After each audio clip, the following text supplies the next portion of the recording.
You'll shoot your eye out, kid. Ho, ho, ho. It's simply Craig on the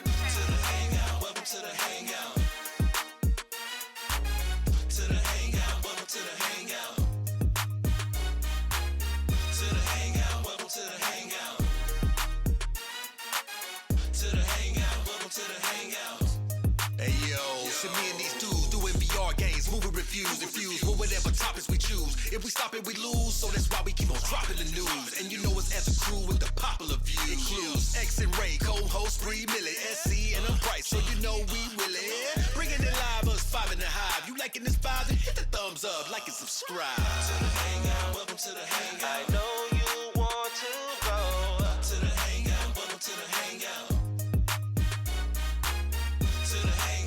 To the hangout. Come and have some fun. To the hangout, welcome to the hangout. No matter where you're from. Hey, yeah, baby, it is that time again. We are back in the building. It is your people. This your favorite people. You know what I'm saying? Your favorite cousin. You know what I'm talking about? Your favorite brothers. You know what I'm saying? Your favorite sisters. It's all of us. We all up in this thing, man. It's us. You know what I'm talking about? And hey, just a shout out to all y'all hangers that are sticking here with us. If you're here right now and you listening to it, please believe, man, we love you. We appreciate you. You're sticking this thing out with us all the way from February to the end of the year, man. 2023, it's almost gone, man, and y'all spent a whole year with us. So please believe me when I tell you, we absolutely appreciate each and every one of you for giving your personal time that you can't get back. You know what I'm saying? You just can't get that time back. So if you spend it with us, we appreciate you. You're loyal. Absolutely. You're amazing. Yes. And that makes you a hanger, because that is what a hanger is. All those things that X just said. You know what I'm talking about? So, hey, y'all say it with me, man, because I know y'all know by now. It is that PRICE. And unfortunately, I don't have that boy on the left of me, but we're going to represent for that SCSCSC. Name's so nice, you got to say it. It's me. Thrice. Yes, sir. Yes, sir.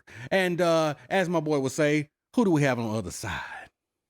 What it do? What's happening? CBR, Country Boy Ray in this thing, bringing the country tunes, and we got a good Christmas show for you guys today, and I'm going to pass that thing on over.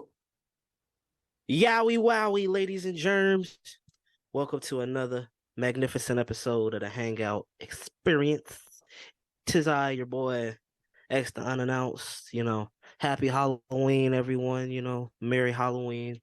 But I'm usually not the last person on this line. So who else is on this line? What's happening with y'all? It's Bree 40 Millie. What's going on? It's the good word. What's happening?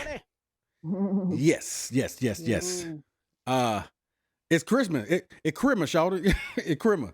You know what I'm saying? Christmas time. Yeah. Christmas was in October. Yeah. Christmas was in October. Hey, and shout out to all my people that, you know what I'm saying, that's just, hey, that's how we talk, you know, they Christmas, y'all, you know what I'm saying, ain't no, yeah, ain't no tea in it, you know, Christmas. What you want for Christmas? What you want for Christmas?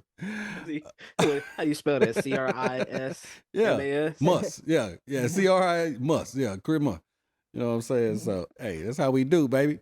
Yeah, man, and like Ray said, man, we got a great Christmas show for you. You know, we spent Halloween with you, like X Unannounced said, and we spent some, you know, November Thanksgiving stuff with you, you know what I mean? And now we're gonna round it off with this Christmas, you know what I'm saying? And it's just Christmas, you know, it's a good time of the year, man. You know what I'm saying? It's a good time of the year. Now please understand that I recognize that for some, you know, it's not as good a time, whether that's through loss, you know, just, you know, some people spend Christmas by themselves, you know, they spend holidays by themselves and so forth and so on, you know. But what I want to tell you is, if that is the case, if that is going on in your life, you are absolutely at one of the best places you can be. And that is at the Hangout, because we right along here with you, baby. You know what I'm saying? You know, we're going to spend that time with you. You know what I mean? So you don't have to feel alone. You know, Michael told you, you and not alone. You know what I'm saying? So we right here with you, baby. You know what I'm talking about? We love you. Without a doubt. Spend Christmas with us. Yes, man. And the best gift that we can give you is our love. And we can tell you that we truly do we do truly love all our hangers. Thank y'all for stopping in. And matter of fact, I'm going to do this because I told him I would. And let's just give y'all something real quick, little background real quick. Had a couple things I need to do with my phone, you know what I'm saying? And I'll tell anybody, I'm not ashamed of it, you know what I'm saying? I got Metro, baby, you know what I mean? Metro by T-Mobile, as a matter of fact. And I had to call in, you know what I'm saying, get a couple little things done.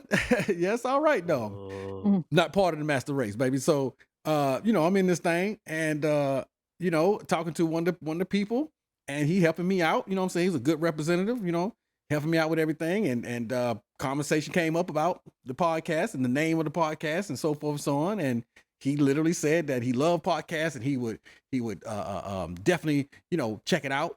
And I will say that he did. And he left a comment. I asked him, I said, hey man, if you leave a comment, we're going to shout you out on the show. And so he kept his word and I got to keep my word. So Jay, my Metro guy, what up, dog? How's it going, bro? Appreciate you checking in. You know what I'm saying? And subscribing. Jay. What up? Big J, how you doing? Jay. Yeah. You see what happened? You see what happened, Jay? You all over this thing, bro. You know what I'm talking about? Hey, so that's what's up, man. Appreciate you, man. Look, each one teach one. Love. Yeah, for sure. You know what I'm saying? And all it takes is one. All it takes is one, you know, for real. Like, we don't have to have the whole world loving the podcast and all that. That's fine. You know, I honestly, you know what? I'll take the Jerry Maguire approach. And if anybody's seen Jerry Maguire basically was saying, look, forget all this big company stuff and all these people. Let's make this thing more intimate. You know what I'm saying? Let's you know, narrow it down a little bit to the right people, man, and just care about our customers and whatnot. And that's how I feel with you guys. You know what I'm saying? However few that may come, believe me, man. You know what I'm saying? We rock with you. You know, we love you. You know what I'm saying? We know you by name. You know what I'm talking about? You know what I'm saying? Margaret, we ain't forgot. You know what I'm saying? You shouted us out. You know what I mean? And left your comments. So we still rock with you. Everybody. You know what I'm talking about? Yeah. So we appreciate y'all, man. And all I can say is get ready for a good one because we are now about to tap into the top 10 Christmas songs of all time. All right. And no, there's more than one song. Okay, all right, it's not just Mariah Carey. All right. Which is what it seems like, don't it? Don't it seem like other songs? God, leave one. Other songs, guys. You know what's funny though? I didn't even know somebody else did. I mean, don't get me wrong. I know somebody had done that song, but after she did it, it was like nobody else could do that song, right? You know what I'm saying? So the person that's on this list, I'm actually surprised because I'd never even heard their version of it. You know, because of Mariah Carey. You know, she just kind of killed it, bro. Kind of killed it, man. And I will say this, like, you know, I appreciate the hustle, you know. Sure. That song alone just created generational wealth for her whole family. That whole, man, you that tripping. one song. She ain't One song. She ain't got to do that one more song again, do she? That's it. Like Exactly, dog. She good. She good off of this song alone. She like, you know what, Nick Cannon, you ain't, Generations to come. yeah. She like, you know what, Nick Cannon, you ain't even got to pay child support this month. We good. I'm sorry, Bree. Go ahead. That song last, and she got a song with Jennifer Hudson and the other girl, Ariana. Oh, Grande. Is that how you say that? Yeah, I like that song, that Christmas song they had. Oh, they got another Christmas song together. Okay, that's actually a good. The name of it. That's a good bunch of female voices on there because you know Jennifer Hudson can blow It's a good mix. For real. for sure. Good mix. Yeah, they sound good too. So That's what's up, man. I gotta put that on my list around this thing. Then okay, that's what's up. Well, that's actually funny that you mentioned that. You know what I'm saying? Because that goes into how we do our thing. Now, if anybody's been paying attention, y'all know that we will give you what Google and the world says is the top songs, but we always have the hangout version of our top. You know what I'm saying? And I'm sorry, I think our top just kind of tops everything else. You know what I'm talking about? So, what we'll do is like we always do around about this time. We're gonna just go through the fam. You know what I'm saying? And just get everybody a chance to throw out their song. You know what I'm saying? What is that song? When you hear it around Christmas time, you know, what does it for you? What gets you in the mood and lets you know, oh man, yeah, it's Christmas now. You know what I'm saying? Because there are actually certain songs that you hear that it just makes you feel that way, whether it was because when you was a kid, the song would be playing all the time or whatever. But yeah, so you know, we just go around the block with this thing, man. Just figure out, you know what I'm saying, who's doing what. But and I don't want to pick up Bree, I know you think I'm calling you first, but I'm actually not gonna do it this time. You know what I'm saying? I'm actually not gonna do it this time, man. I'm gonna see what my boy X is thinking about that, man. Cause I know you had an interesting take the last time that we talked, and you kind of, you know, delved a little deeper into, you know, your upbringing and things like that, and your experiences during Christmas time, which was so enlightening to me, you know what I mean? And really honestly gave me even more insight into who you are, you know, your morals, you know what I'm saying, why you're such a, you know what I'm saying, solid dude, you know what I mean, trustworthy dude that you are. And so I'm just really curious, man, to know what was it, even with, you know, your background, was there any song still that made you feel like, it's that time of the year, you know what I mean? Yeah, man. I would definitely say, like, you know, Jackson 5's, you know, I saw Mommy kissing Santa Claus. I saw Mommy kissing Santa Claus. Oh, that's what's up. Older tunes, you know, Marvin Gaye's I Want to Come Home for Christmas. That's you know. what's up. I still heard the songs, you know, even Ghostface, you know, Ghostface Xmas, you know, on the hip hop side of things, you know what I'm saying? Oh, I haven't even heard that. Know, these songs didn't escape me, Right. you know, just because of, you know, where I, you know, my religious beliefs, Sure. and, you know, how we were practicing at the time, you know what I'm saying? I still got in tune with hip hop. No doubt. So, No doubt. That's probably real. say Those three, that does it for you. That's cool. It's funny you, because I love that song. You know what I mean? The Michael Jackson, I saw Mommy kissing Santa Claus. I did. You know what I'm saying? I really did. And I'm gonna tell my daddy. You know what I'm saying? It's like the cutest song, right? You know what I mean? It just makes you like, oh, you know, he doesn't know that's really his dad. You know what I'm saying? In the Santa Claus thing, right? So, so it's just one of those songs, man, to make you feel good for sure. You know. And then, you know, I've probably heard the Marvin Gaye song, but right now it's not really registering to me, but I'm pretty sure that I heard it. And I'll be honest with you, if I haven't, I know where I can't hear it, because there's a, Smokey Robinson, you know what I'm saying, has a, you know, just like LL Cool J has his Rock the Bells thing. There's a Smokey, there's a Smokey's, Motown Christmas something, some kind of channel. On the tip of your tongue, man. Yeah, I know, bro. It's something, though, but it's basically dedicated to all the Christmas Motown songs, or in back in the day songs, you know what I'm saying, about Christmas. And yeah, so that's actually interesting that you brought that up, because I'm like, dang, boy, you in tune, boy, you know what's up, you know what I'm saying? Don't matter your age, bro, you know what it is, you know. And I got, yeah, man, Boys to Men, Let It Snow. oh, like, dude, that's like, you just took my song, dog. You know what I mean? That's one of them, but I'm just saying. yeah. I'm like, I gotta move to the next person, because you gonna call all my songs, man. Hold on, dog. Right, man, my bad, dog. My bad. You calling out all the classes right there, but nah, that Let It Snow though, bro. It is still absolutely one of the top ones for me. You know what I'm saying? Not the, I don't think it's the, but it's absolutely one of them.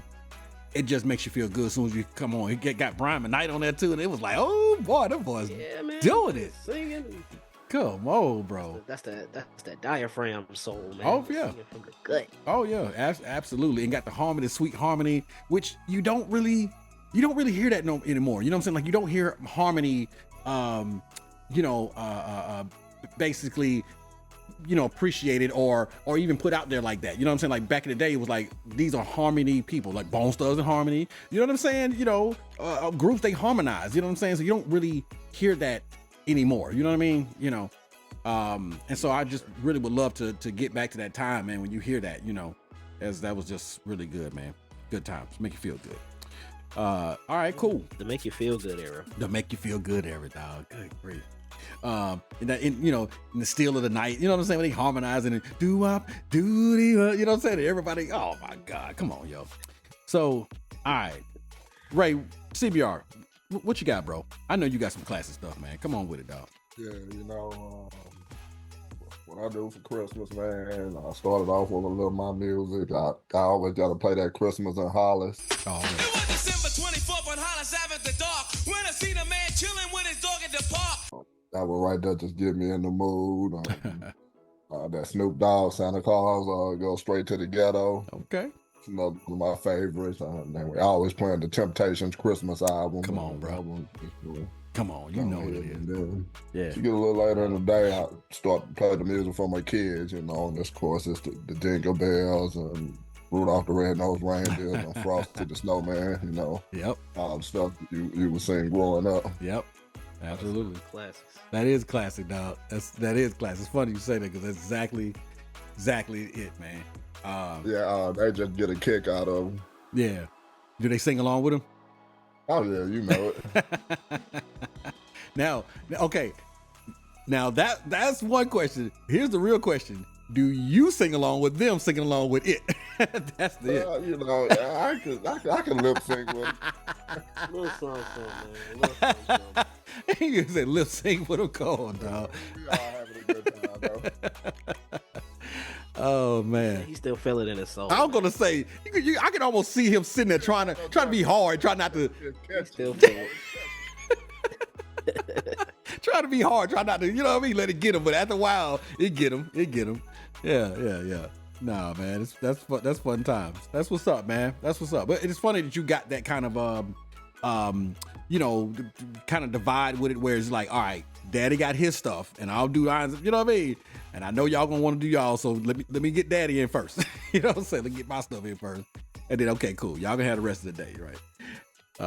Nah, man, that's cool. And you're a good dad, man. You're good with your kids and everything like that. So it's good to see you, give them that, because it just you were a kid, man. You know what I mean? And you know how good it is at Christmas time. Like you don't have the worries that you have now as an adult, as like, I'm gonna be broke after this, and I don't know how I'm gonna pay my whatever, and I'm just waiting for tax season now. You know what I'm saying? Like my tax returns, if I could just wait one more month, you know what I mean? Those are our concerns. So we enjoy Christmas differently. I think when you get older, you enjoy giving gifts, you know what I'm saying, and making see people smile from the gift you gave them or whatever. But back in the day when you was a kid, man, you just like mine, you just like gifts. I want it, right? But it's just a fun time, man. Everything is magical, pure. You know what I mean? Like, oh my God, I miss those times, man. Now you get to pull the curtain back and see the wizard back there. You know what I'm saying? See, you like, oh my God, it ain't what you think it is, right? But yeah, man, no, that's cool, man. That's what's up. Glad to hear that. All right, cool. Bree, you say I waited now. I waited. You had time, shawty. Come on, man. Come on, hit me with something. What you got? Mariah Carey. Okay, there you go. And I know you just mentioned that Mariah Carey, Jennifer Hudson, and Ariana Grande. Man, I love that song. Yeah. Santa, if you get this letter, won't you help me out? I know you're kind of busy with your elves right now. They was lit on that one. So I give that to them. Shouts out to them because, man, y'all did y'all thing on that song.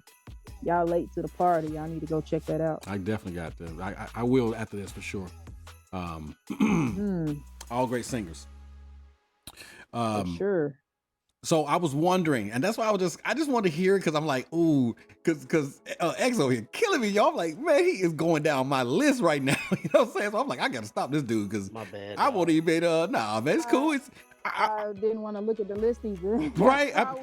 Well, You know. and It's just off the top of the dome, you know what I mean? So, yeah, and Bree, I'm gonna be honest with you, not even a list that we have on here, but just like my personal list of things I was like, ooh, I'm gonna say this because they didn't say this yet. And he started when he named off that Let It Snow by Boys and Men, I was like, God, here he come. He going down the list already. So I'm like, okay, cool. They didn't say it, and I thought Bree, I thought you was gonna say it just because of how close you were to this state, and they would kind of play it like all the time, because you know ATL was about dancing, right? You know what I'm saying? It was always about partying, so forth and so on. And they were so close to Florida that a lot of their things kind of, you know what I'm saying, intermingled in a sense, right? Like, our stepping, we would do our yeet, you know what I'm saying? But they would have their yeets and all that stuff too, right? But for me, now, what you saying? So you gonna say it? I won't say it. So okay, so your Silent Nights by The Temptation, you know what I'm saying? Top one for me, you know what I'm saying? Of course, the Let It Snow, like my boy said. Now I'm gonna do the other variation of what Ray said, which he was like Snoop Dogg's, come straight to the ghetto thing. But I'm gonna do the James Brown. Santa Claus goes straight to the, you know what I'm saying? Go straight to the ghetto. You know what I'm saying? So Nice. that for sure. And you know, Santa baby, da da da, all that good stuff, right? Okay.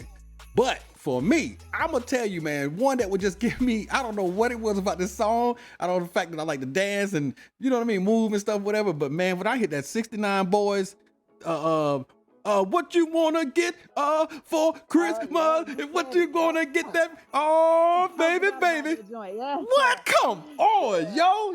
I forgot about it at first, but when you said something, I was like, yeah, I know what Yes. you're talking about. Yes. Forgot all about it. Yep. when you Yep. said ATL. I want, then we got to that 5 fresh gold chains.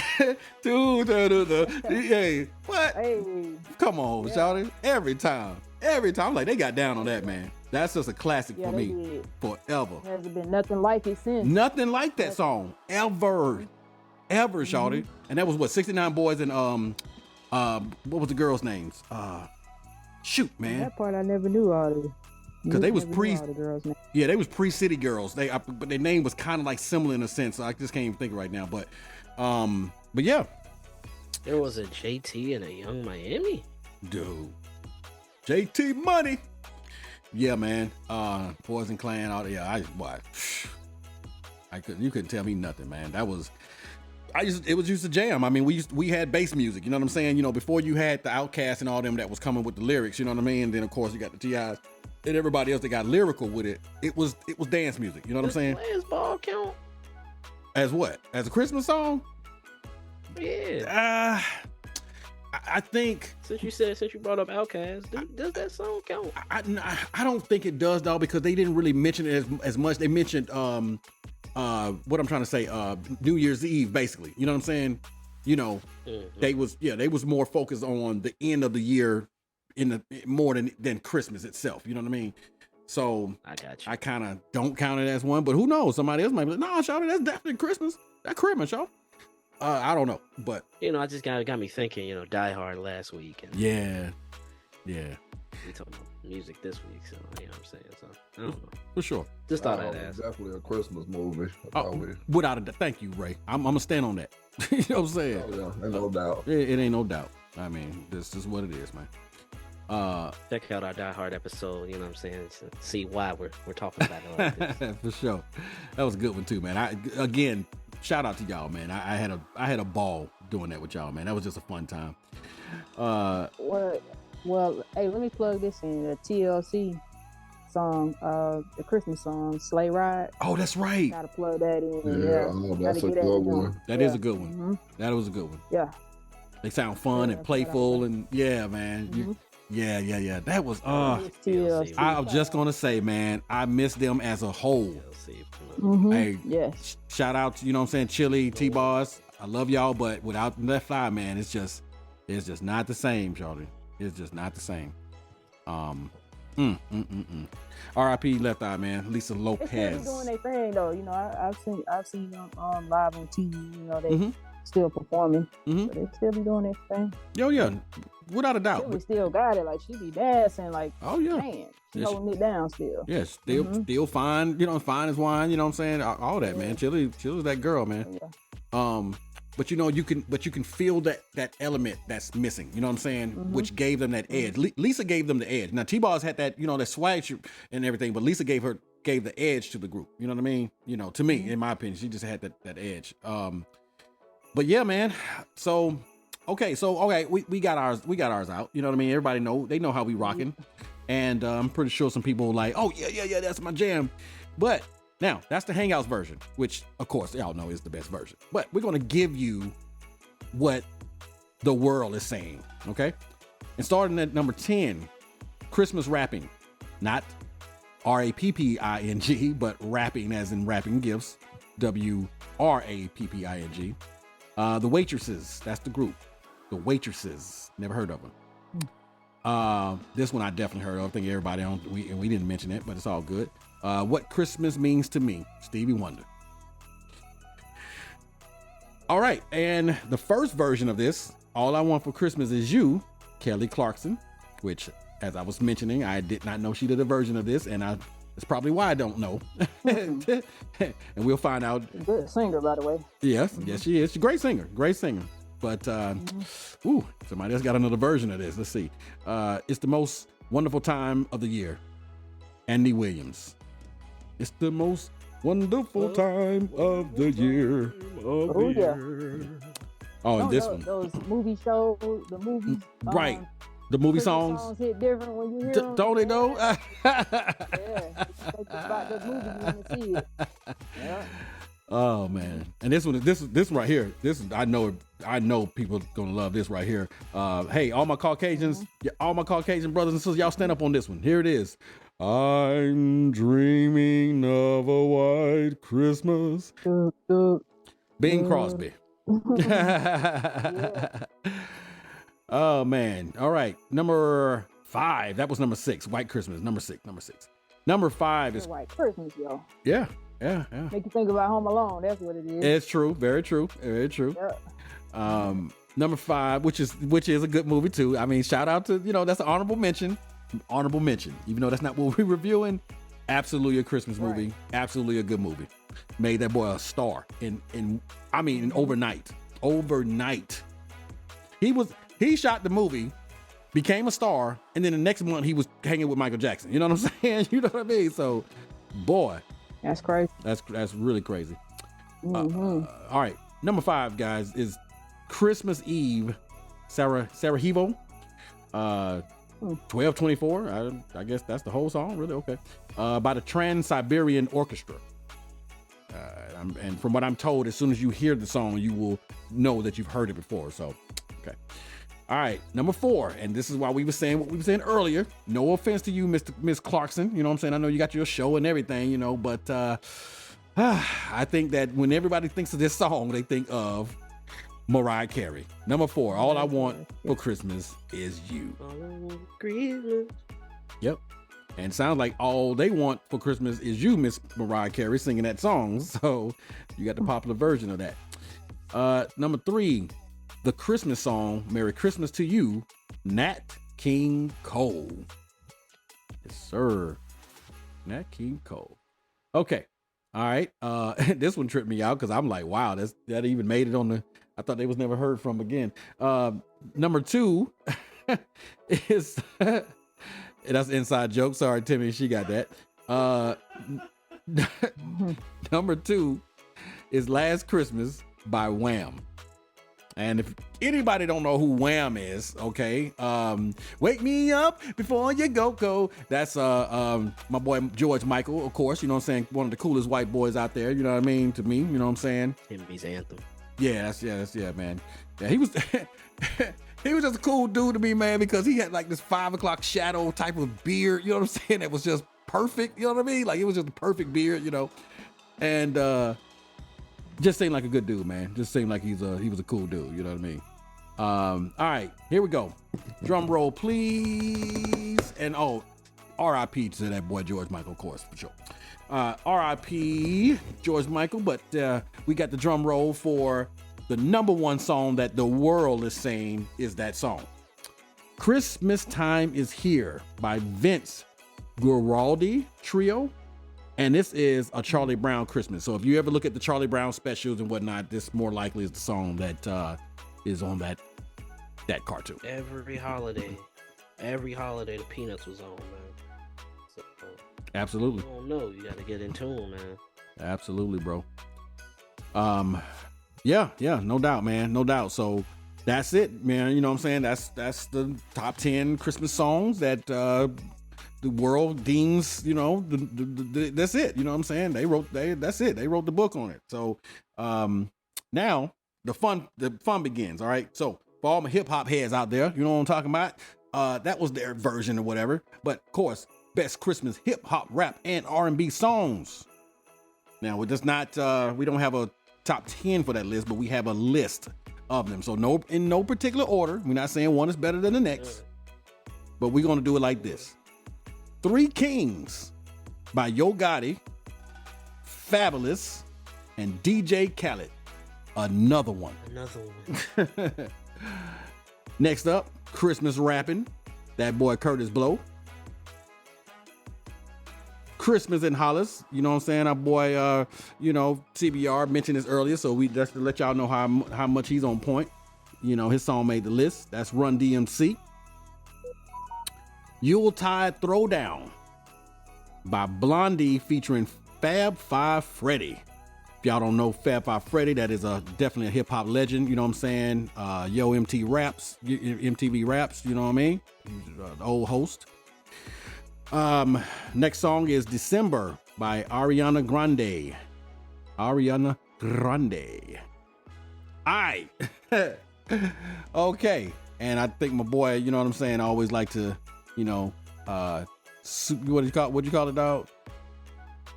How you always give them the little warning? Are you talking about when I say audio discretion is advised? Yes, because the next song is by that boy Eazy-E, and it's called Merry Mother Xmas. All right, a Merry Mother loving Xmas. Yeah. Okay. By that boy Eazy-E, man. R.I.P. This Christmas. Oh, which reminded me too. I'm sorry. My other song that I love is by Donny Hathaway, This Christmas. So that's, nobody sings that better than him. That's crazy, dog, because I forgot about Chris Brown's This Christmas. Oh, very true. wow. Okay. Very true. That's another good from that one. movie. Oh, From that movie, yeah, he sung the Yes, sir. crap out of that song, man. sure. But I still love Donny Hathaway's version. I'm sorry. This Christmas. Yeah. Okay. Get it. Where are you going? Okay. I'm gonna have to cut that out. Timmy, you good? Okay, kind of moving the screen a little bit there, player. Okay, so This Christmas, Mary J. Blige. And next up, we got that Luda Christmas by Ludacris. Luda. Luda. All right. And since we still rolling off of the auditoria advisory that that boy so elegantly. Audio discretion is advised. There you go. We got a Christmas fucking miracle. Like, man, these boys, he'll go hard with that Christmas, ain't it? Boy, okay. Hallelujah. Ooh wee.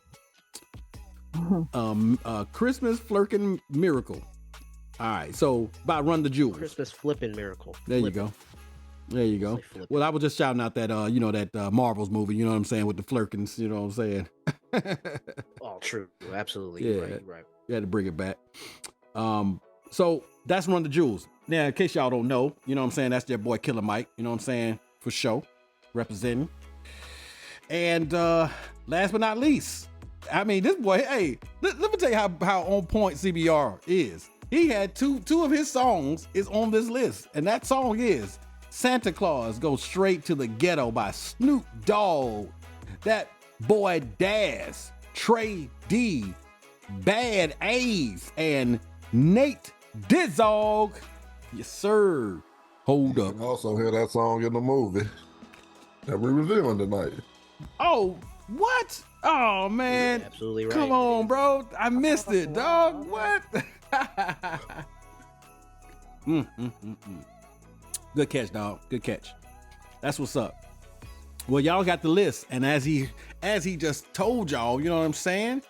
We reviewing a movie that these songs are actually in. Some, one of these songs are in, man. So it look like y'all just need to stick around, man. You know what I'm saying? We just gave y'all the list, the top 10 versions, you know what I'm saying, hip hop. You know what I mean? Top 10 just regular songs that the world deemed, you know what I'm saying, the Christmas songs of all time. And then, of course, the best list out there is the list that we just gave you. It's the hangout list.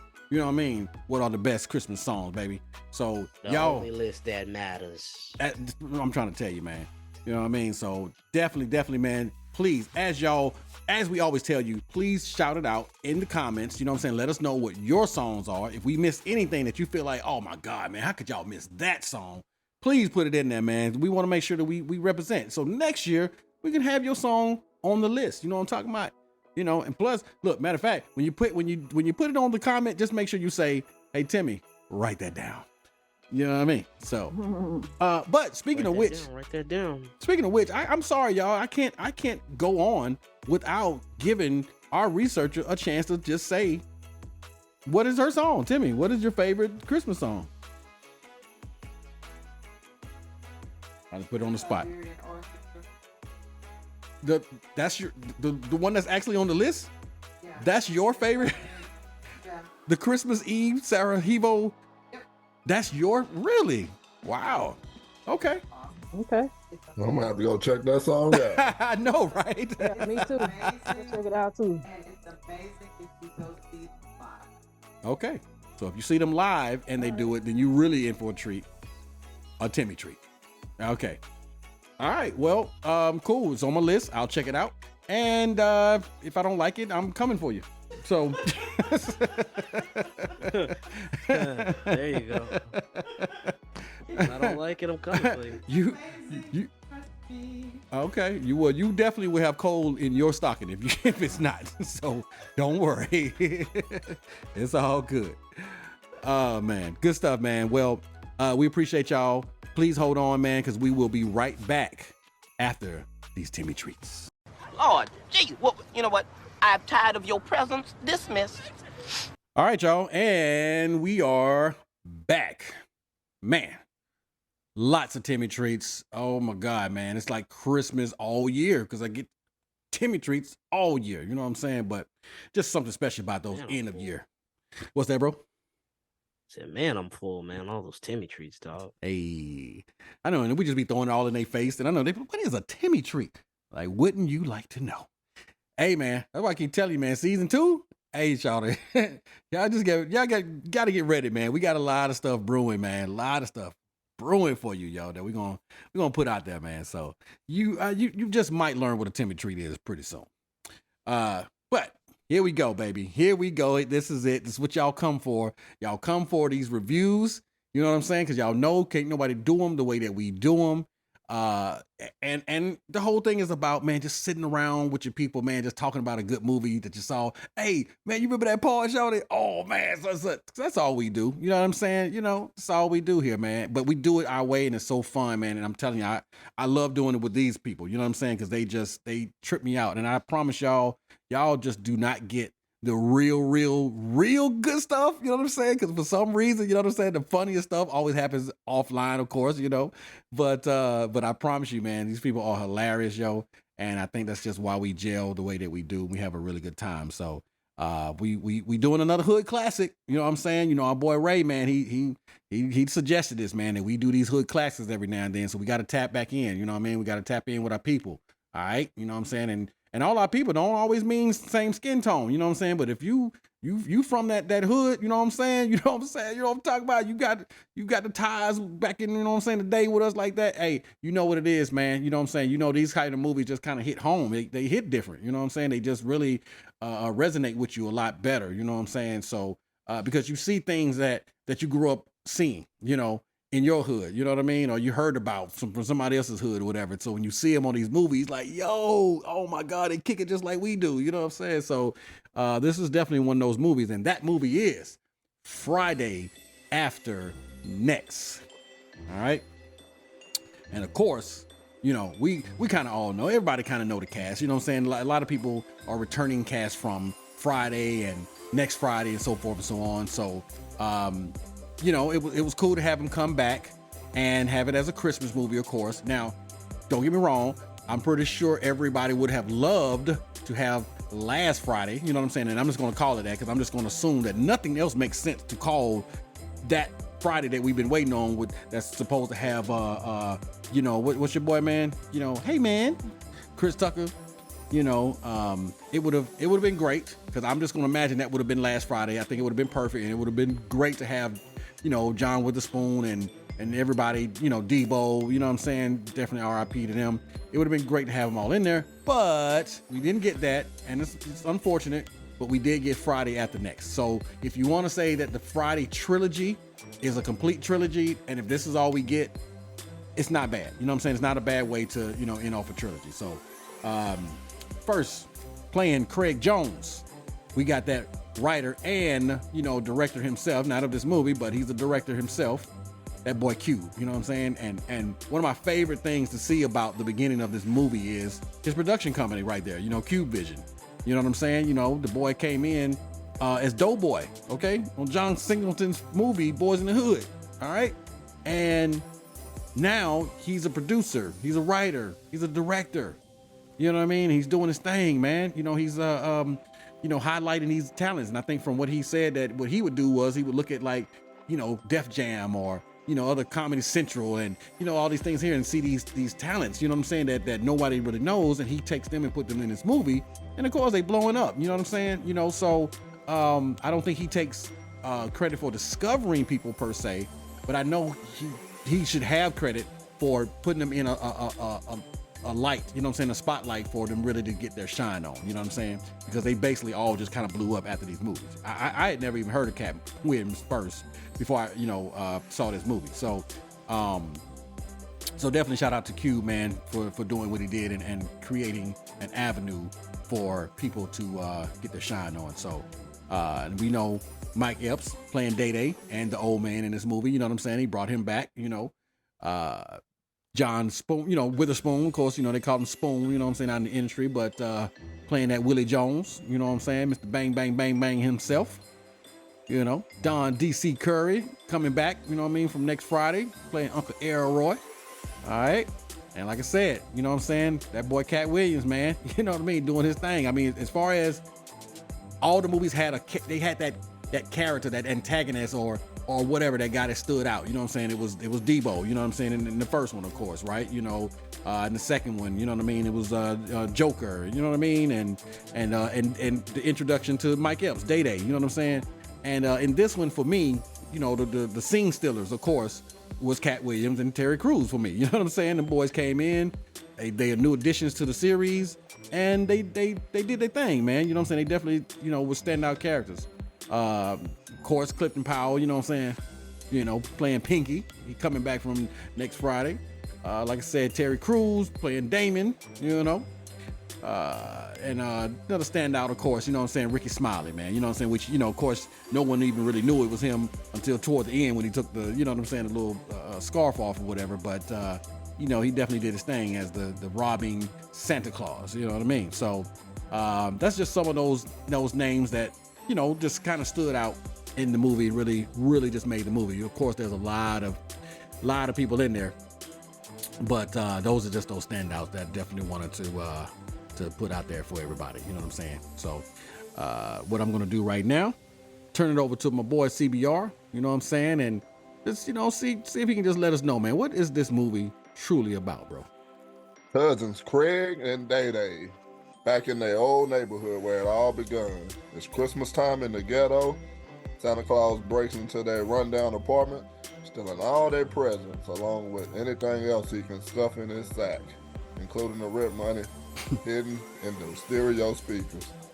Their only hope to not get evicted before Christmas is take a job as a security guard at the local mall, where they learn some comic lessons about the true meanings of the holidays. Now I know sometimes we see these and we read them. Does this seem like on point to you? Like that's close enough? Close enough. That's what's up. All right. Well, it looks like we had a release date. This was released, golly, for real, November 22nd, 2002. Bro, 20 years old. This movie's 21 years old, man. Boy, we getting old, bro. Good grief. Huh, okay, all right. Box office, all right, and budget. It looks like on a $10 million budget, they made $33.5 million. Definitely a profit, you know, okay? And that's really all the studios care about, you know what I'm saying? You know, make us money, you know what I'm saying? Not only make us the money back, but, you know what I'm saying? Make us some money up in this thing too, and they did that. So, I would say that the movie is, you know, was a success. It looks like the screenplay was written by Ice Cube, of course. You know what I mean? Like as I was saying, you know, he turned into a writer and everything like that. And did his thing. You know what I'm saying? Straight up did his thing. So proud of you, Ice Cube. Keep it up, baby. Keep it up. All right. So now moving on. Let's go ahead and hear that trailer for Friday at the Next. Bree, do you mind please rolling that beautiful beam footage? 'Twas the night before Christmas, and all through the house, a creature was stirring, and it wasn't a mouse. What the hell you doing in my house? I'm Santa Claus. Where the milk and cookies? This holiday season, He got the rent money, all of it. Getting my rent money today, or Damon gonna come see you. Damon! Craig and Day Day are getting something they never expected. Jobs. Daddy, how I look? Dun, dun, dun, dun. Like a damn snitch? Yeah, boy. If there's any problems, you just blow. Toot, toot. And this is your booth. Keep it real, huh? We top flight security of the world, Craig. Ah! We ain't no damn top flight security of the world. Damn! We Craig and Day Day. I hope don't nothing happen all day. I'm not having it. Everybody's a suspect today. And evident nature sing.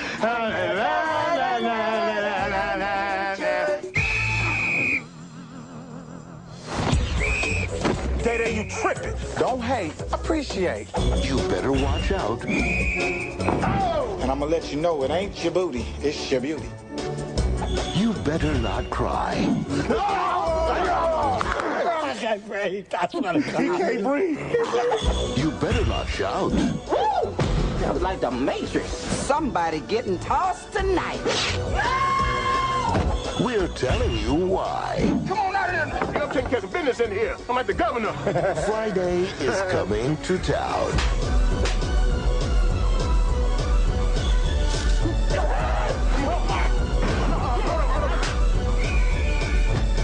We just got jacked by Santa Claus. But you're the security guard, buddy. Friday after next. So good, make you want to slap your mama. Yeah, boy. Hey, mama. What you want, Willie? Yeah, okay. That is the trailer for Friday at the Next. Woo! All right, man. Well, I gotta say, man, going back into this thing, like, it's been a while. It has absolutely been a while since I saw this movie. And even though I was mentioning first time I saw, what's his name? Your boy, Cat Williams, Terry Crews and so forth and so on. Still, Friday, the first one still, of course, is my favorite one. You know what I'm saying? Just absolutely a classic. And I kind of feel like I'm kind of torn between next Friday and Friday at the Next as far as which one is over the first one, because I like one of them for. Man, I think the general consensus would be next Friday. Yeah, that's everybody feels like that was the perfect sequel. And so that's what I'm saying. Like, but there are, and that's the reason. And I'll get into it as we go into the movie. There are certain scenes in Friday at the Next though that were so epic that it's like I think as far as the whole movie and the whole run of Next Friday was probably more well put together. But then there's some certain epic scenes in Friday at the Next that's just like, oh my God, you know what I'm saying? Like, so memorable over certain scenes in Next Friday for me. You know what I mean? Like you can't forget. I'm a boy, Dame. It's just certain things, man, that just like. I am a boy, Damien. Man, bro, you know what I mean? I'm talking especially when it comes to. But I mean, come on, man. Donna, pimp down. Yeah, all Pimp that. in distress. Bro, every time he was on the scene, he stole scenes, bro. Like every single time. You feel what I'm saying? And and speaking of roaches, where was your antennas? You know what I'm saying? So it's like he was just so on point, bro. You just really thought that he was a pimp for real. You know what I'm saying? And I think he kind of, kind of Tupac that thing a little bit to where he just kind of just got that persona after that. He just kept that persona. Like even when he was on stage performing, you know what I'm saying? He just kind of kept that pimp persona. And so, come on, one of his stand-up shows was American Pimp, right? So American Pimp Chronicles or whatever. So I think he just kind of took that persona on. He definitely played that persona to to the T, man. I'm not gonna hold you. It seems like every role. I mean, even in the Boondocks, you know, a pimp named Slickback. Oh, a pimp named Slickback. You got to say the whole thing. You have to say the whole name, the whole thing. Man, boy, whew. But he's like, he's like, I don't. What? He's like, you're not gonna hit a woman. What woman, sir? This here's a hoe. So like, oh my God, bro, just funny stuff, man. You need to get over your dependency issue. Yeah. Oh my God, bro. So just blasted that boy into the stratosphere. So that's why I say like it's hard, bro, because it's like certain scenes that was in Friday the Next are just so epic, dog. And there's scenes in Next Friday too is good, man. But woo.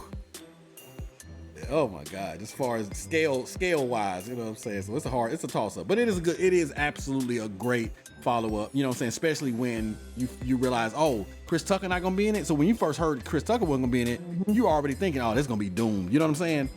I never heard of Mike Epps. And so to see him, I'm like, if you're gonna replace Chris Tucker, that's who you replace Chris Tucker with. Because he wasn't trying to be Chris Tucker at all. Like nothing he was doing was him trying to be Chris Tucker.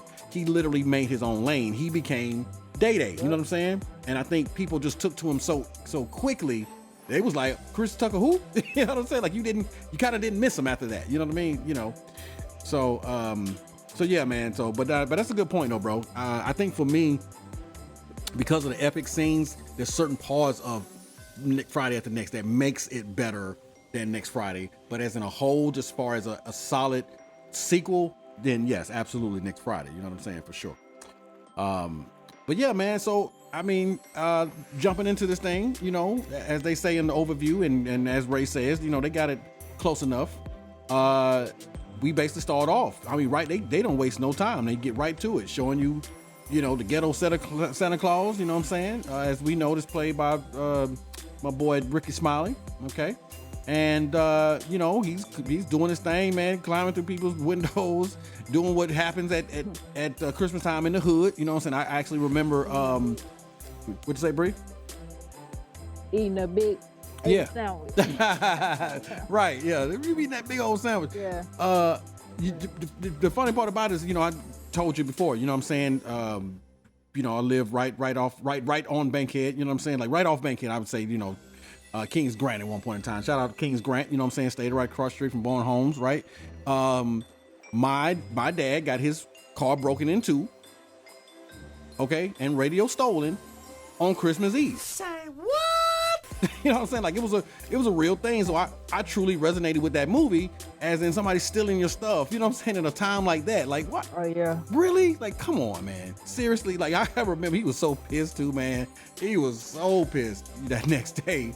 You get up and your radio stolen on Christmas. You know what I'm saying? That's how you wake up for your Christmas. Like come on, man. But so just seeing that, I'm like, yeah, that's a real thing. And of course, you know what I mean. I did like the fact. But not only that. What's that, bro? I was gonna mention too. My bad. No, go ahead. Come on. I was gonna mention the fact too that man was in a house cozy. Wasn't he though? Made himself a sandwich. All types of things. He was like, you know what I'm saying? He got himself something to drink. Look at the baby pictures. Yeah. He said, "This one ugly baby." That's one ugly baby. Oh my God. Yeah. Oh man, yeah, dog. And so I guess what I like too, though, as far as continuity, is that they didn't bring back the white dude from Next Friday, but they brought back Chico. You know what I'm saying? You know, because we know at the end of Next Friday, you know, the white dude actually kind of took Chico, you know what I'm saying, on, you know, as his dog. But they brought Chico back, you know, for Friday After Next. And I was like, okay, that's cool. You know what I'm saying? He's in there with your boy Day Day, you know. And of course, we know Day Day's all scary. So when Ice Cube sees that your boy is in there stealing, you know what I'm saying? He's like, you in there eating big old sandwiches. And so he's like, yeah, what the milk and cookies? You know what I mean? So like, okay, cool. we doing it like that? You know, funny. But of course, Day Day's in there sleep, you know, talking about what he wants for Christmas and all that stuff there. But a tussle, you know what I'm saying? You know, happens. And of course, you know, Santa ain't nothing to be played with. You know what I'm saying? The boy, he was, because we know that Ice Cube, you know what I'm saying, he beat down Debo, you know what I'm saying? So we know he can handle himself. So we just didn't expect nobody to be able to do Cube like that, you know, to do old Craig, you know what I mean? But he got the best of them, you know what I'm saying? Beat him up with the tree, you know what I'm saying? All that stuff, and got on up out of there and everything like that. Yeah, man. And so of course, man, you know what it is, man. Here come the Popo, you know what I mean? And when you're trying to tell the Popo what it is, you know what I'm saying? They ain't really tripping off of it. They ain't, you know, they kind of act like they ain't concerned, you know what I mean, about your stuff and what happened. And yeah, we'll try to find them and whatever. Of course, then, you know, they ain't gonna find him, you know what I mean? He gone, you know, the stuff pawned more than likely, you know, things like that. But anyway, I'm going to say this, man. I'm just going to start off with this. As I'm going to go through this, I'm going to say the reason why, or one of the main issues I did have with this movie is that some of the jokes seemed a little forced for me. You know what I'm saying? Rather than next Friday, they were just flowing. You know what I'm saying? They just went good.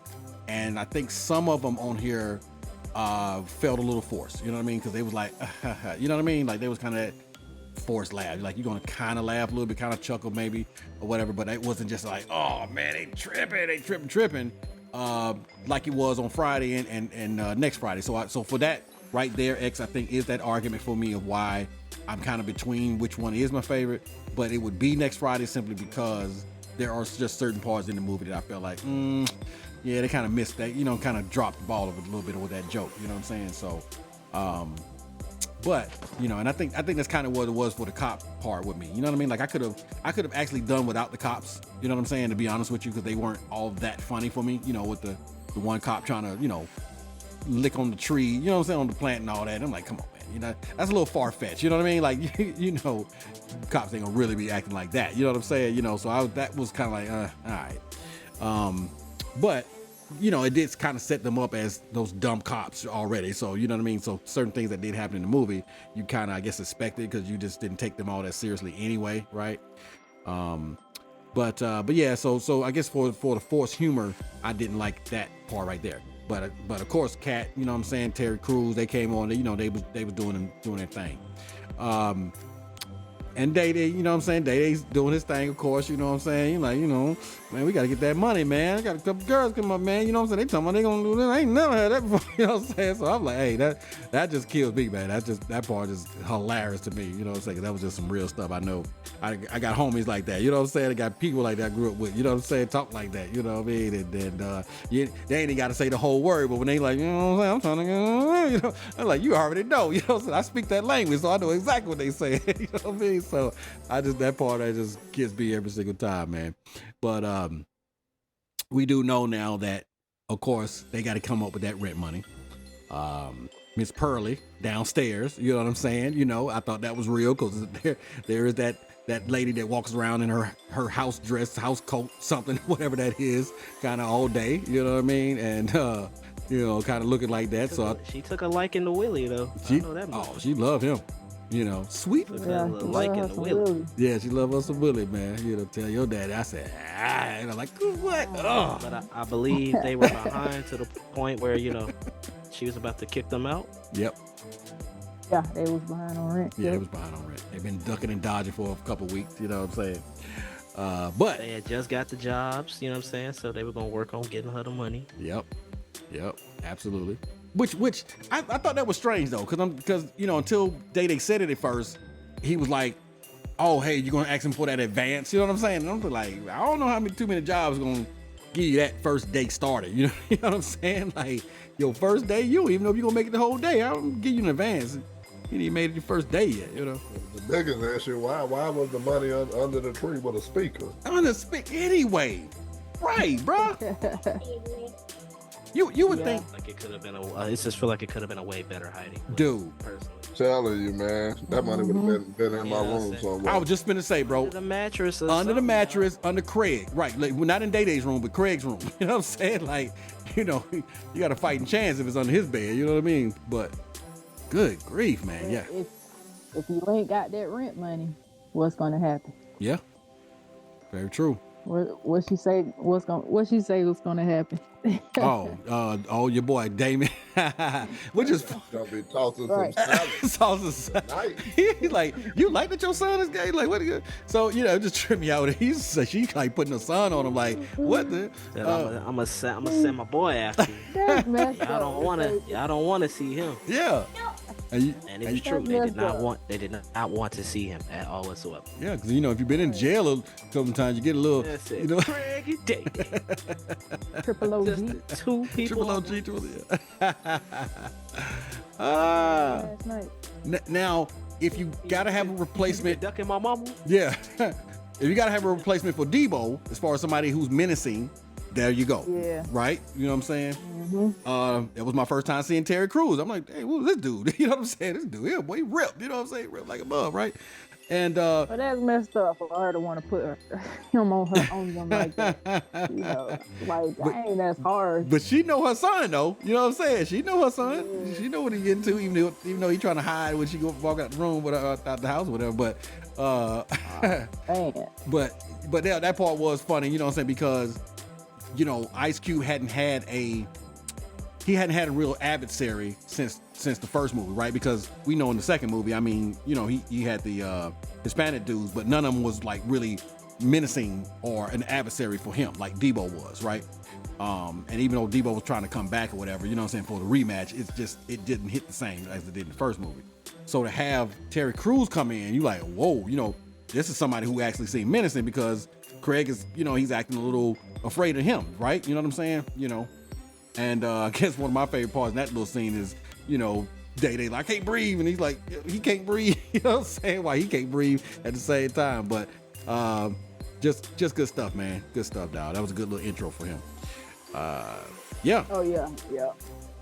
Yeah, so shout out Terry Crews, man. Like I said, my first time seeing him, I was impressed. Made me want to see more things that he was in. You know what I'm saying? Because, even though he was this big, super cut dude and whatever, we know he's playful. You know what I'm saying? He likes to, joke and all that stuff there, man. And he really gets into character and everything like that. So he makes him a fun character to watch. But yeah, so after that, man, of course, you know what I'm saying? They we get to see them, man, go and tell everybody, hey, man, we starting the thing today. You know what I'm saying? Like, hey, and we know Day man. We know how Day do. And I like the callback. Because Craig's thing was, how come every time you get in some little, authority position, you abuse it? Because we know how he did when he was running Pinky's shop. You know what I'm saying? Acting crazy and all that stuff here. So of course, when he gets those type of positions, that's what he do. And as we know, he went straight to his head. You know what I mean? He let him know. I think everybody knows this line. Everybody in the world should know. Top flight security of the world, Craig. You know what I'm saying? Of the world, Craig. And of course, Craig trying to tell him, look, we not the law. You know what I'm saying? We not, you know what I'm saying? Please, we not this, whatever. We something like that. You know what I'm saying? He's like, nah, bro. Nah, man. We ain't nothing like that. So anyway, man, just watching that. Craig was that reality. Craig was that reality check that Day needed. For sure. From time to time. You know what I mean? For sure. And listen, check the continuity, because that's how I'm all about it. If you're going to do a sequel, you got to bring things back from the other movies. So they brought back Chico. And they brought back the little Beamer. Was it a Beamer he was driving? It was a Beamer he had, right? He had the 20s, but they were really 10s. He kept them clean though. Yeah, I think it was a Beamer. So for them to bring it back, I'm like, that's what's up. You know what I'm saying? I like continuity. You know what I mean? Even though they ain't in the hood, over in Rancho Cucamonga, you know what I'm saying? He still got the car though. You know what I mean? I'm like, that's what's up. Continuity, man. I love the continuity. So they played off the last movie too by reminding Day that him and his pops blew through $1 million. Right. Blew through $1 million, and now they back in the hood. You know what I'm saying? Yeah, dog. Oh man. So of course, you know what I mean, we get to catch up with Pops and Uncle Elroy. You know what I'm saying? We found out that Uncle Elroy got a new girl. You know what I'm saying? He ain't got sugar no more. You know what I'm saying? And they doing their thing. They got a commercial. You know what I'm saying? Brothers Barbecue, so good, make you slap your mama. You know what I'm saying? And of course, I know that's right. Of course, he slapped. Yeah. What you want? Pow. Oh my God, yo. It just straight traumatized that woman, man. So just seeing that part later. Just shaking. Good grief, that was funny, yo. Yeah, man. So we get a chance to catch up with everybody, see what everything going. And of course, who has replaced Sugar? The comedian Samore. And I love Samore, man. Samore is just, you know what I'm saying? Yeah, man. You know, just far as Samore too, yeah. She's one of my favorite female comedians. she is hilarious, man. She's hilarious, bro. Like she's equivalent to Chris Rock to me a little bit, because the way she kind of jokes, you know what I'm saying, smiles, she got that big old smile like, you know, Chris Rock does and whatever, you know what I mean?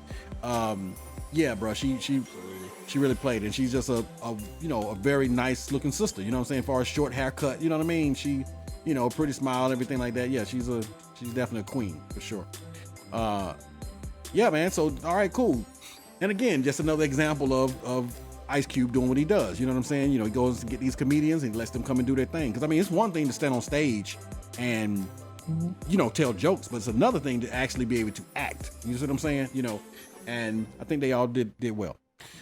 So, all right, man. So we in it now, man. And this now we got to find out like who's he actually working for. And this right here, man, I thought this dude was a good addition to this. You know what I'm saying? He, you know, he's a side character, but he played his part, man. Holy moly donut shop. You know what I'm saying? Donut shop. Oh man. Holy moly donut shop. Come what yeah, buddy. Say it with me now. Say it with me now. Holy moly donut shop. Absolutely, man. Man, he played his part to me, man. You know what I'm saying? Just that Indian dude, or you know, and I'm sorry if I got the ethnicity wrong and everything, but you know, whenever I hear that, you know, yeah, come on, buddy. You know what I'm saying? You know, this, you know, reminds me of that. So, he really played his part, man. I really do enjoy his character. Like every time he was on scene, you know what I'm saying, on the scene, he kind of stole the show a little bit to me. But yeah, man, you know, so of course, man, they doing their thing, man. You know what I'm saying? They got the little complex, little strip mall, you want to call it, right? It's, you know, strip mall they supposed to protect and so forth and so on. And they got that little old booth, you know what I mean? So, you know, I had those little flashbacks, you know what I'm saying, working security, thinking about that little old booth like, wow, they got that right. They got that right, bro. Because that is not the most comfortable thing, you know what I'm saying, to be in at all, you know. But we have heard, in the meantime, though, we've heard something happen to the last security guards. And for me, just one of the funniest line that they had, which was so simple, but it was so real because it was exactly the way I would have reacted in that sense or whatever. But and I won't get to it yet. But we just know that there's something going on with the last security guards. You know what I'm saying? And we don't know what happened to them because for some reason, every time they ask about what happened to the security guards, people, you know what I mean? Either they walk off or something happened. They kind of dismiss it. They change the subject. So you never just know what happened to the last security guards till you know. I just thought that was like a running gag. A running little gag. You know? Absolutely. You don't want to end up like them. Okay, well, what happened? Yeah, what? What happened to them? Nobody gonna tell us what happened. Yeah, man. So all of this stuff is funny, man. But this part here, man, I think this part right here kind of made the movie, you know, in the sense of watching Day Day do what Day Day does. You know what I mean? Day Day is taking this super serious, and every single time, no matter how much Craig is telling him, like, look, bro, this is easy money. Well, you know what I mean? I'm hoping nothing happened today, man. We can kick back, chill, just relax. But no, not Day Day. He is looking for action. And I was gonna say he had to tell that man to relax. You know what I mean? Like, don't go, don't go looking for the action, man. We can have a real easy day today. You just relax. Yeah, man. You just chill, bro. You know, but nobody, no sir, not him. All right, so who got it? Who got it from here, man? Who got it from here? I know y'all gonna take this over, man. I'm gonna let y'all pick this. I'll let y'all pick this up, and I'll fix that little part. But I'm gonna let y'all pick this up, man. You know what I'm saying? Let someone come on in, talk about your parts, man. So we basically at the part where he, you know what I mean, doing his thing, going from action to action, disturbing people, doing what Day Day does. Craig, Ray X. I'll let y'all just come on in a little bit. I'll pick it back up from you. But I'll just try to let y'all talk about your, you know, whatever parts from that point that y'all like.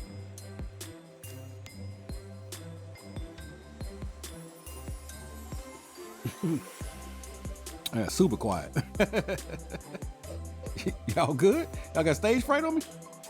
Shit, I guess don't nobody want it. Ace got super quiet. I don't know if I never heard that motherfucker that quiet. That nigga got like, nope, not me. Shit. All right, Rick, what you got, dog? Oh man, I guess let's see. No, we could tag team it. We could tag team it. All right. I don't know what the hell. I go off of you. I don't know what the hell happened, honestly. Well, so we just, and I'm gonna cut that out. Don't worry about that. I'm basically passing it to you from the point where he got action, and he started harassing people and shit. You know what I'm saying? Oh, okay, so you just want me to pick up where you left off. Yep. Got you. All right, count me down live in 5. You are live in 5. Yeah, man. Day Day starts. He starts really showing out. You know what I'm saying? Any kind of minor infraction. He going up to people whistling, reminding them who the authority is. Yes, sir. Hey, you can't be doing that. And he walked up to a couple chicks and was like, let me get your number. He flexing the little security status that he had. And there was one particular incident where Day Day said the wrong thing to a couple of beautiful women, beautiful elderly women who was just trying to talk about our Lord and Savior Jesus Christ. Mm-hmm. And he said some not so kind things to him. Boy, cringy. And they said, we not gonna have that. Mm-hmm. So you not gonna talk to us like that. And we got somebody for you. She quoted Tupac lines. Look, I ain't no killer. But don't you push me. I said, ooh. But don't you push me now. Grandma with it. I am God first, but do not push me. About that. That's what she said. Hey, let me ask you this. Does that give you the vibes of the first movie? Like, I feel like some stuff they try to bring back from the first movie, right? That's usually what trilogies does. The last movie will bring something back from the first. Try to tie everything in. Right. Does that kind of remind you of when Esther, you know what I'm saying, came to the door and was like, you know what I mean? I think she was a Jehovah's Witness or something like that, or they was just, I don't even know if she was Jehovah's Witness, but I just know she was coming. I'm just coming to tell you about the Lord Savior. Craig first opened the doors, and literally in the intro of Friday, you know what I'm saying? And he closed the door, and she was like, call back to half dead. You know what I'm saying? Yeah, that kind of gave me that vibe a little bit. Never thought about that till now. I could totally see that, man. I could see them kind of paying homage and going back to the first Friday. Because then when they came to the door, Craig just, no thanks, and slammed the door in their face immediately. Yep. And then, she walked away, saying an expletive. That we won't repeat here, but I definitely can see that being a way of them trying to tie that back. For sure.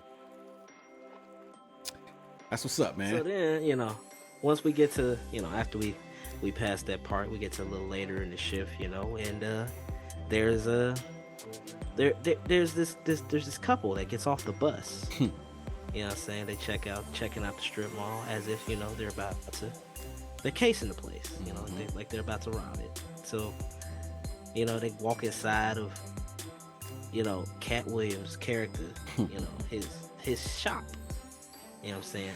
Obviously she tries the goes the pregnant route, and she's got a baby in her, right? So they both walk in, and the husband, or the man at the time, he plays the distractor.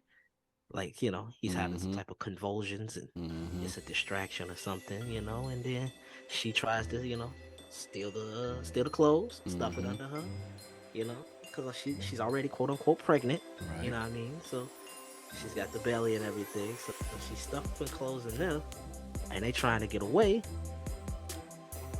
And then what happens is a chase ensues, and our brave security force catches the thieves, right? In a very anticlimactic scene, So then they throw them in their little shack hut while they wait for the police. Hilarious scene, you know what I'm saying? Oh yeah. But all while that ensues, I think my favorite scene was probably that mannequin falling on top of that man. Pimp down, yes sir. Donna, pimp down, pimp in distress. Mannequin can't be no more than maybe 45 pounds. If that. If that, that's a very keen observation. But if 45 pounds, yeah, it was weighing on him like some pounds. For real. That took him out the game completely because he tried to stop the robbers. You know what I'm saying? They pushed him out the way, and then Mannequin fell on top of him. He was down. Mm-hmm. So then that's when our heroes go after the triumph of victory, as I'll coin it like that. And Craig getting an eyepiece for a certain worker that's in that shop. You know what I mean? And that's when we start to see the love interest kind of sprout. Right. Craig seems to have an eye for Donna. Right. Right. Because he has a new love interest every movie, right? I was just about to say, it seems like every film he kind of has someone else that he has his eye on. Yeah. So in this movie, because we going Friday after Friday after Friday. Right. So this is the third Friday in a row. Donna just so happens to be the lady of choice. Yeah. And he starts thanking them, saying thank you for, protecting the shop. Anything y'all need, it's on me. You trying to give him some money though, and you know what I mean? Craig, like, you tripping, dog. We need that rent money. I don't know what that was about. Like, come on, man, you being prideful right now, bro. Nah, for real. You know what I mean? But I mean, he took the invitation. They invited him to their because they had the idea to host a house party and charge the guests, obviously to come in and stuff to kind of help get the money going. You know what I mean? 'Cause obviously, working the job, they ain't gonna come up with all that back rent immediately. So I wonder how much that rent was, too. That was my thought when I was like, how much you plan to get in advance for, though? Because, how much is your rent? You know what I mean? But, I mean, this was 2002, but it is L.A., too, though. You know what I'm saying? Which is expensive. You know what I mean? So I was gonna say, that's curious. Expensive already, as it is. Yeah.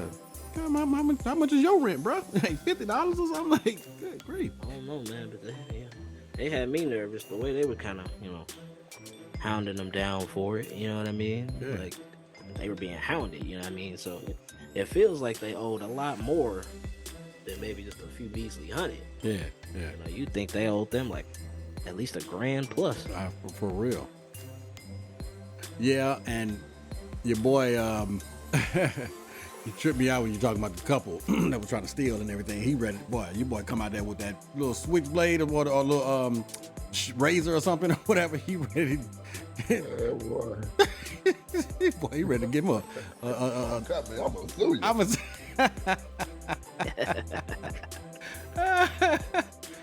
He played that part, dog. I'm telling you, he embodied that character, bro. Bro, good grief. Yeah, doing his thing. But that's my part. You know what I mean? Right there. Hey, player, hold on. He's like, man, chill. Like, okay, whatever. And he's like, yeah, I'm about to do something and such, and I worry about these roaches. But speaking of roaches, where was your antennas? Say it like that for me, bro. It's like, this dude is tripping, bro. Good grief, man. Hilarious. Hey, man, where was your antennas when they was in the store stealing? That's a fair question, you know what I mean? I get that though, right? Even though, you know what I'm saying, he a jerk about it. I understand that though. Like, what were you doing? A jerk about it. Like, I get it, because at the same time, you're just trying to protect your inventory, protect your property. You know what I mean? Your antennas. Oh man. Yeah, dog. Yeah. And it's funny too, man, when you mentioned the older ladies and everything like that. We thought that was just kind of a throwaway scene, but we didn't realize how important that scene was, right? Not at all. Oh yeah. That's the grandsons and sons coming through. As And you they weren't see, playing when no it got game. later on in the day, everybody kept telling them, just wait till later on in the day when it really get to popping. Yeah, that's what he did say. Yeah, it's still a little quiet right now. When it's gonna get active, man. Yeah. As they get later on in the day, I think they out in the alley they run into Santa Claus again. It was him, Aunt, Day and Craig, they out there doing their little thing. Santa Claus ran up on them already. They get robbed by Santa Claus. Yep. They after it's done, they come running blowing Twice. the whistle. Twice. What, blowing the hell out that whistle too. For real though, all in their face and they ain't even moving. Yeah. Like, calm down. What's going on? Tell me what's Man, going on. y'all just sitting there eating donuts and whatnot. We just got robbed by Santa Claus. Hey, let me ask you this though. He said, y'all ain't gonna do nothing. Yeah. Nah, man. No. Donut shop cop. Come on, man. Hey, which, thank you for reminding me of that. Validates what I said in Die Hard when about your boy eating the Twinkies because they know usually they in the donut shop. Where were them cops at, bro? In that donut shop. Okay, it's just a cliche, man. It's just what it is, man. You know. Shout out to our police officers out there. You know what I'm saying? We definitely, appreciate your service. You know what I mean? And hey, next time I see you, donuts on me, baby. So there's one part I don't want to gloss over real quick, right? I'm gonna rewind it back just a little bit. Now, I'm just asking your opinion. X, I'm asking your opinion. Bree, I'm asking your opinion. Would you agree from how they established the first Friday, even to the next, that we'll say Mary Jane is kind of synonymous with that movie, right? I mean, that's kind of what you expect to see if you see that movie. You know what I'm saying? Like somebody somewhere is going to partake in some Mary Jane, right? We kind of get used to seeing that, right? I mean, we know Smokey from the first one, he finally got Craig to partake. And then in the second one, you know what I'm saying? I think Craig now is kind of like, hey, this is kind of what I do. He's doing that with Day Day, right? But it was a little weird to me, right? Because I guess I'm kind of looking for that. I kind of expect that out of a Friday movie. So it was kind of weird for me to see them just kind of do it a little bit. You know what I'm saying? In the third one, right? And it was so quick, like the part you mentioned, Ray, is right when they got robbed. You know what I mean? Well, now, in the beginning of the movie, the police took a whole weed platform. Very true. Very true. Right. They right, but okay, right. But that was kind of like insinuating that that's in the movie, right? But not far as them actually chiefing. Like you didn't see as much chiefing in this one as you saw in the other ones, right? You know what I'm saying? Just kind of references to it, I guess, So I don't know. For me, I just wasn't used to that. I guess I was just used to seeing it. Not that you had to have it in there or whatever to make it a Friday movie, but yeah, you know what I mean? Like it was. You had the neighbor, the old lady. She was smoking too. Oh, there you go. That's right. Yeah, Good catch. Good catch. You are absolutely right. So you're right. So there was 2 moments where, yeah, okay.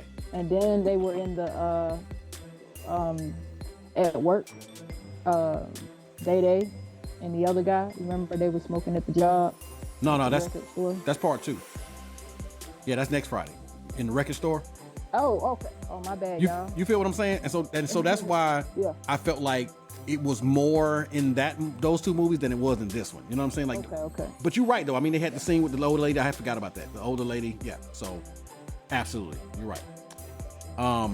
But so I mentioned earlier that there was a part that I thought was really good. Okay, so as X mentioned, there's a running gag of what happened to the last security guards. What happened to the last security? Nobody could tell them. And so him and Craig are sitting in the thing, and he's like, "Man, just chill, man. You know what I'm saying? You tripping, man. You can't be running up on people like that, man. You heard what happened to the last security guards." And Craig, Day's like, "You didn't even hear what happened to the last security guards, man." Jesus, bro, I thought that was so funny, dog. Because I'm like, that's definitely something I would have said. Like, nobody knows. Ain't nobody know. You know what I'm saying? But the way he said it was just so funny, man. Like, you ain't even know what happened to the last security guard. So, but nah, man. But yeah, you're right, bro. So then he got robbed again. Like CBR said, man. This ain't took your boy Rolly now. You know what I'm saying? And now your boy like security guard. Y'all ain't nothing. You know what I'm saying? Y'all ain't nothing. You know what I mean? And I think right there, it kind of hit Craig a little bit like, wow, I guess I do need to take this a little more seriously. You know what I'm saying? We supposed to be security guard and people still getting robbed in the daytime of all times. You know what I mean? Yeah. Yeah, good stuff, man. But yeah, now we getting down to the meat of it now. You know what I'm saying? Because now what we find out, hey, the throwaway little scene with the grandmas and all that, hey, bro, they tied to the to some gangsters like your boy, you know what I'm saying? CBR said, man, and they chasing them all through the thing, and you know what I mean? Knock your boy down again. You know what I'm talking about? Boy, he was out of there. I ain't saying look, shout out. I'm like, Can't disrespect somebody's grandma. Can't disrespect somebody's grandma. What was going on and was gone. He was gone. Yeah, you right. Did it say, hey, brother, you know what I'm saying? Run, nah, bro. Yeah, but we know Day a little scared. You know, he a little timid. You know what I mean? So all for himself. All for himself. That's messed up. It is messed up. Flesh and blood. Yeah. And we know he was, you know what I'm saying, blocking. You know what I'm saying? Because every time we saw Craig trying to holler at Donna, he purposely trying to get over there and block. He was right there. Oh, there trying to get in. Try to get his words in. Like that, man. Yeah, dog, it's your kinfolk, bro. Come on. Yeah. So Day something else, man. But they get chased all through it, man. And it was funny because the smallest dude, the shortest dude in the little gang or whatever, he was one knocking people out. You know what I'm saying? They wait a little camera angle they put it. You know what I'm saying? Looking down like whoever he grabbed or punched the crap out of him. And you know, of course, he punches Moley. You know what I'm saying? And you know, boy, Moley running, boy, bro, buddy, hey, buddy, come on, buddy. But help me. Somebody help me, please. Talk to people though. Forget how he was talking to everybody. Yeah. He said his piece, bro. He said, "Look, listen. Somebody help me, please." So then they cut to the scene where he walk inside the donut shop. Bruh. They gave that man the blackest. The blackest. Somebody called 911. Oh my God, yo. Yeah, man. Yeah. That boy was hot too, boy. He took the whistles and everything, man. Fired him right on the spot, man. Craig and Day. They quit before that. Yeah, they quit basically. Basically, it sure did. They ain't really had no choice. Yeah, for sure. All right, man. So that's good, man. Cool. We out of that. You know what I'm saying? You know, and now, you know, they got the job. They can't get the vans, but that's like you said, they came up with the bright idea of, you know what? Y'all still want to come to the party? We just charge for it. You know what I'm saying? Rent party. Let's do it. Let's do it, baby. Which was smart. Yeah, bro. That was smart. I think that was a really good kickback. Yeah. So this is cool, man. You know what I mean? We got the party in that apartment. They sure fit a lot of people in that apartment too, boy. I mean, that's good, great. Yeah, boy, they had it jumping. Man, boy, love parties like that though. Let's get it crunk up. Well, hey, man. Yeah, they was jamming. Yeah, they were jamming. And man, it was cool just seeing the callbacks for the second one. You know what I'm saying? You know, boy, what's up? No, you know what I'm saying? See your boy Pinky coming that thing. You know what I mean? Of course. Right. That boy Clifton Powell, man. That's another dude that got a lot of range, man. Don't he, bro? Clifton Powell, bruh. Yeah.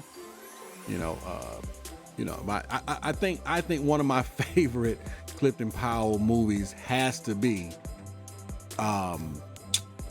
Minister Society. You know, so that party play. It's not dead presidents, dog. Oh no. Well, I want to say yes. I'm saying that was my two. Cuddy, bruh. Cuddy, bruh. That right there, bruh. Cuddy's scary, bruh. Cuddy's like, hey, man. You know what I mean? And doing your woman, Cuddy in every neighborhood, bruh. For real, dog. I mean, you talking about player, dog. Hey, man. Yeah. My two favorite scenes from that boy, man. Yeah, he did his thing. So yeah, man. So to see him come through, man, you know, and everybody that kind of came through, of course, you know, you got your boy Damon in there, you know what I'm saying? And soon as Money Mike walk up in there, boy, he's like, who's you talking about the little leprechaun? He's like, yeah, he looked magically delicious. You know what I'm saying? Like, man. Hey, you gotta have some. You know what's ironic? Though, and you know he had that little incident. I think you. You know I'm going with this, right? Well, I think I do. Well, he had that incident where the guy, whoever this guy was, tried to grope him. You know what I'm saying? You know, and I'm thinking that this guy is looking at that character. He's looking at the Damon character, thinking Terry Crews might be gay for real or something. I guess he said he was gonna try his luck. You know what I mean? And it's just ironic, you know what I mean, that Terry Crews had to kind of do a Me Too kind of movement thing, you know what I'm saying, you know, of somebody trying to sexually harass him, you know what I'm saying, you know, he's this big old cut dude or whatever, but maybe he played that role so good that this guy actually thought he was Damon for real, you know, and he was, I'm a boy, you know what I'm saying, he was cool with it, you know what I mean, I don't know, but he played that role, man. He played that role. You kind of thought that he was in, you know, he was in there dancing to Tupac, you know, ooh, damn, Tupac, you fine, you know what I'm saying? Like, it cringes me every time I even hear it talk, because he say it so convincingly. Because I was going to bring it up, bro. Golly. Whew. Boy. Yeah, man, yeah. But he plays it well, dog. I mean, he seems like he locked in.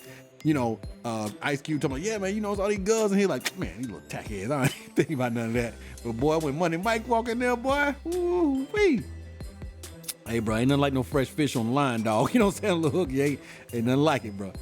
But yeah, he was on him, dog. I swear.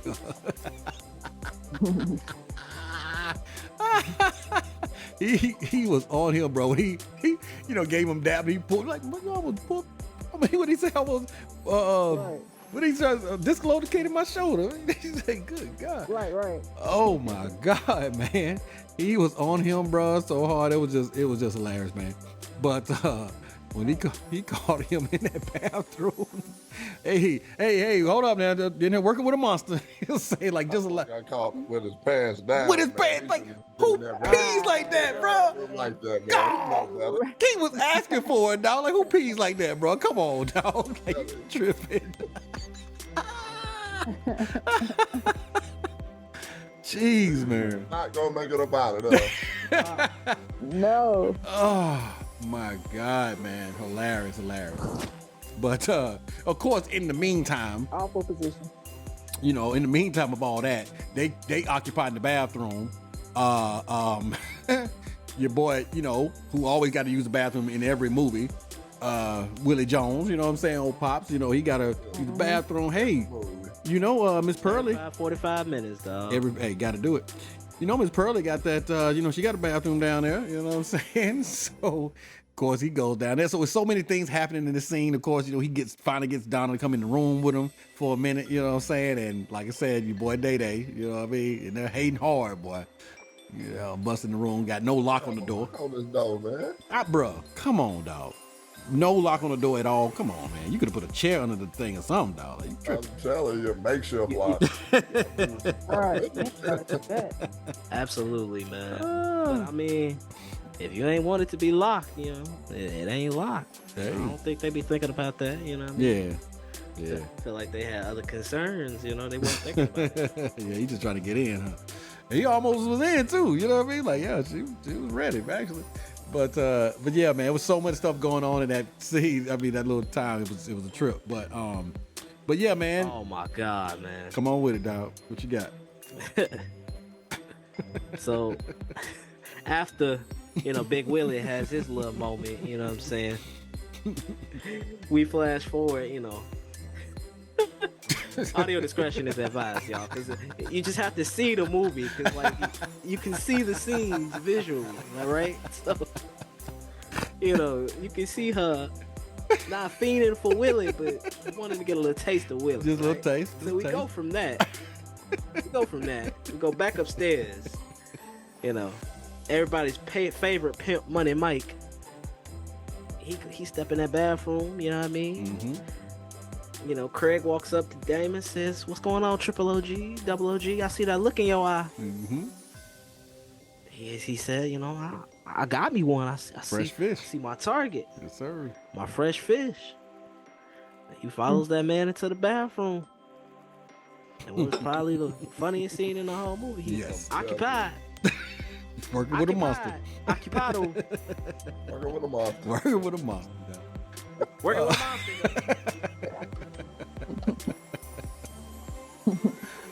Oh my God.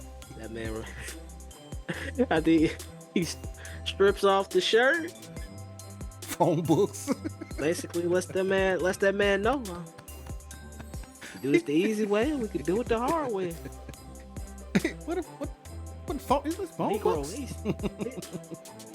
I think he's phone. Negro, what is you doing? And You know, he proceeds to get, you know, a little handsy with Money Mike. Mm-hmm. Where he has to remind him that he is a boy. Mm-hmm. Right? He doesn't like that stuff. And then after he passes out, right? Yep. He passes out. You at that moment, you know, you think it's over then. You just like, oh, he gonna wake up in the worst position ever. No, until that man splashes some water in his eyes and says, you know, I like my fish squirmy. That's just, you know what I'm saying? Oh, that's just wrong, dog. That just sounds so wrong. God, I like my fish wet and squirmy. Like my fish wet and squirmy, man. You know what I mean? Oh man. No, that just it just make you so uneasy to hear somebody say that. Right.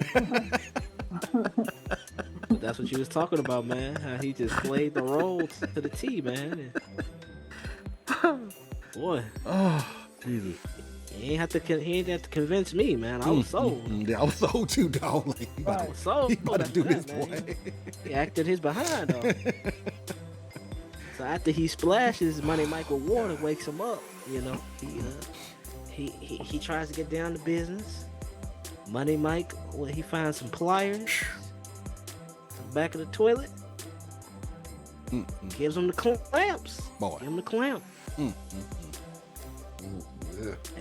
Every man out there can feel it. You know what I'm Boy. Y'all cringed a little bit. You cringed a What? little bit when you see that thing. Ooh wee. You tense up just a little bit. Bro. If them pliers wasn't there, man. That was it for him. Yeah. Who knows Over what, with. That was it. Who knows what would have happened to Money Mike, man? Yeah, it'd have been Honey Mike, that's for sure. That's what it would have been. I believe it was Honey Mike. Honey Mike. Man. Boy, he got him An awful scene. a good little grip too, boy. And this is again, bro. Shout out to Terry because his look, dog, from excruciating pain to, boy, if you didn't have this on me, I would crush your skull right now. He's still trying to be hard and gangster, but at the same time, he hurting. He hurting, man. Ooh, that boy was hurting. I'm telling you, man. I felt it in my loins. I know he was. Because then the scene plays out. You know, he's got him by the pliers. Mm-hmm. You know what I'm saying? Mm-hmm. He listen. You ain't gonna play me. I'm a pimp. Pimping. I'm a boy. And they end up just leaving the party just like that. Mm-hmm. Everybody get back. It's gonna be all juice everywhere.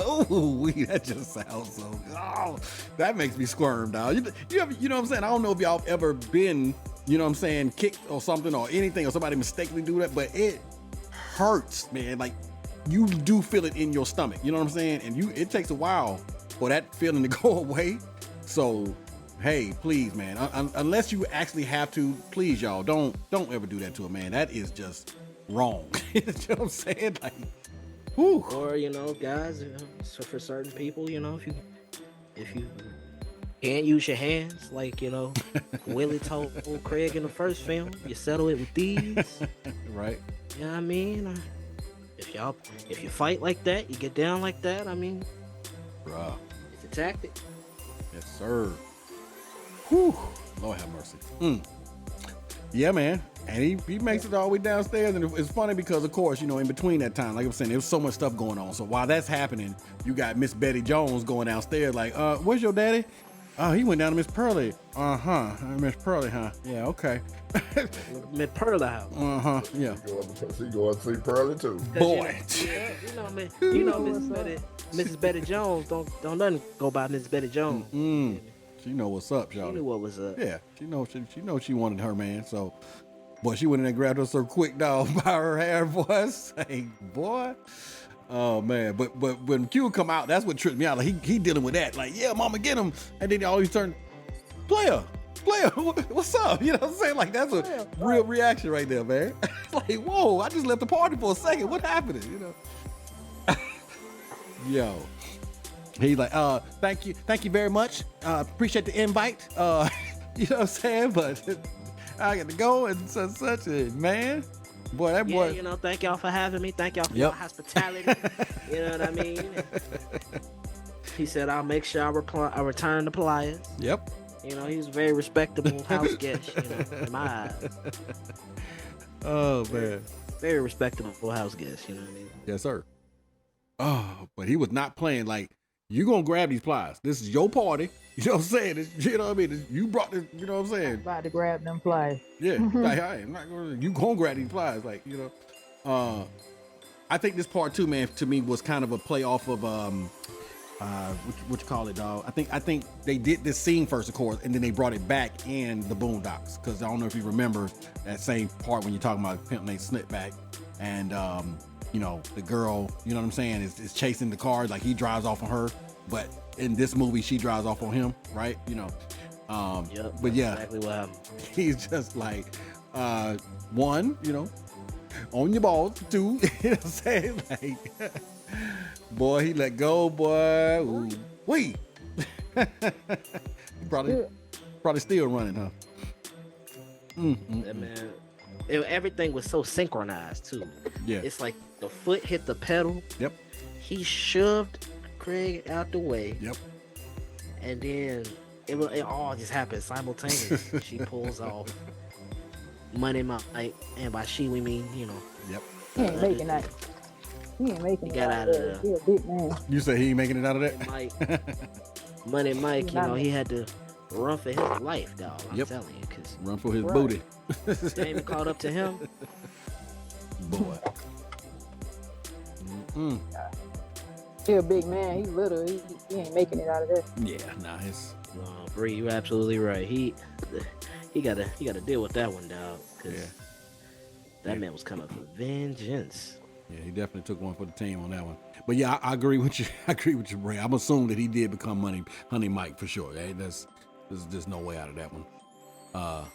He definitely wouldn't have been able to go back to the shop. You know what I'm saying? He would have got to go in witness protection or something after that, man. Oh man.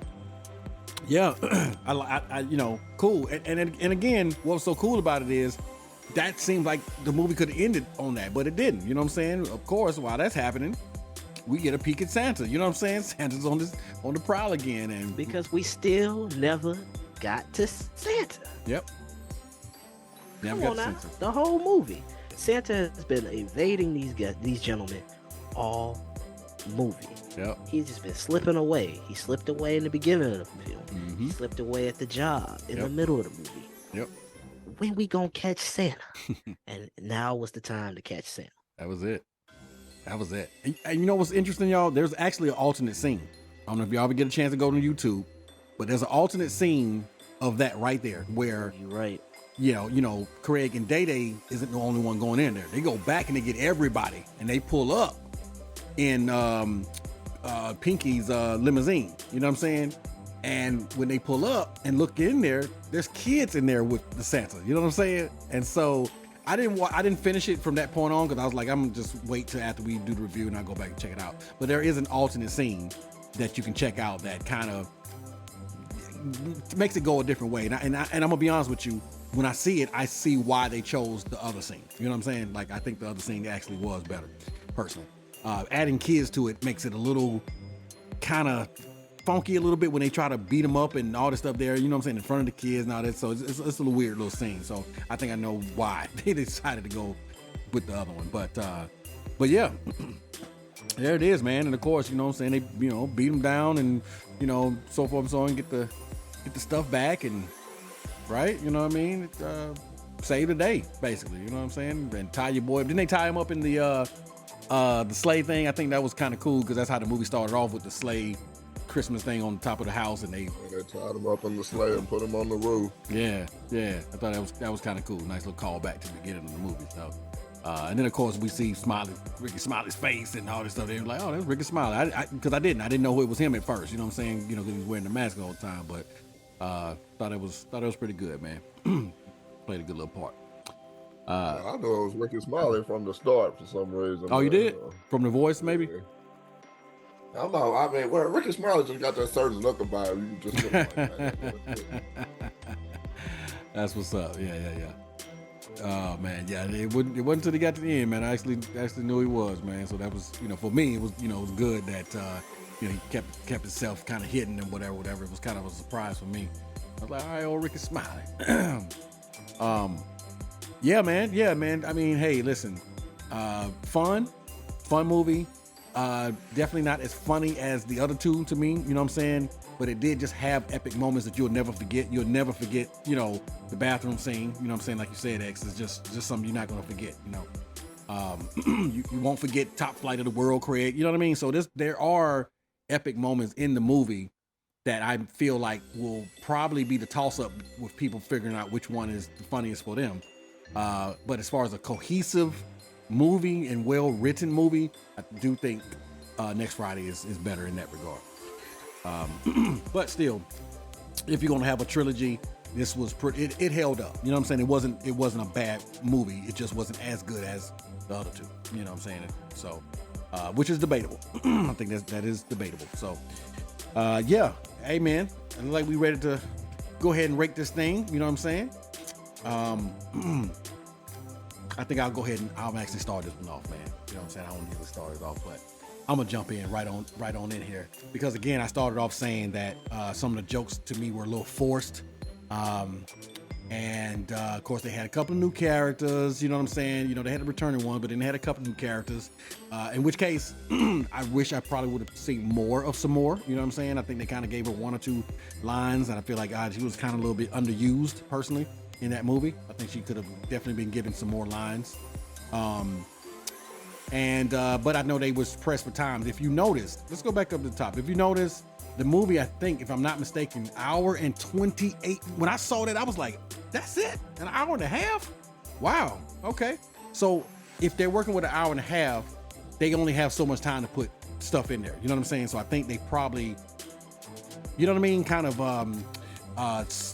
the writing kind of sacrificed a little, you know what I'm saying? Was sacrificed a little bit over just trying to get people in there and maybe funny little scenes or funny little one-liners or however.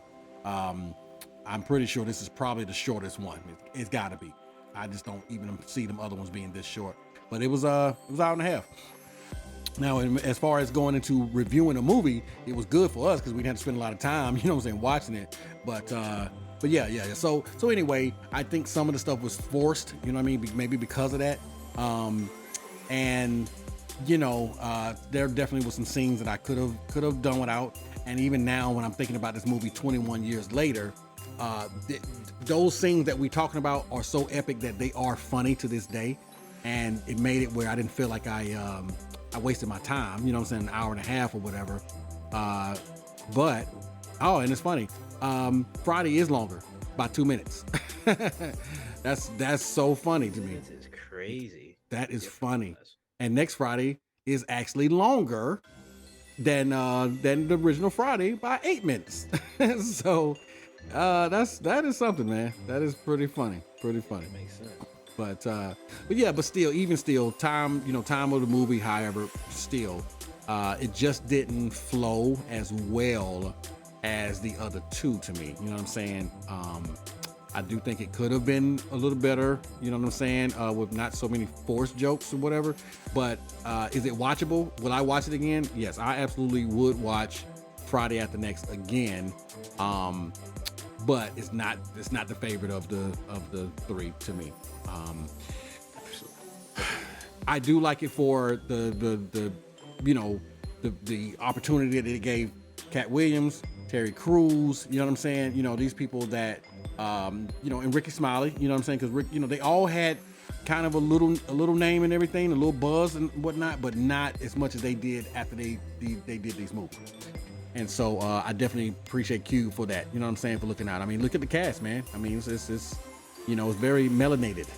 You know what I'm saying? Very melanated, and just for Q to make opportunities for his people, I just hats off to that boy, man. You know what I'm saying? I really appreciate him for it. So anyway, being that it's not as good as the other ones, but it does still hold up as a good end to a trilogy or whatever.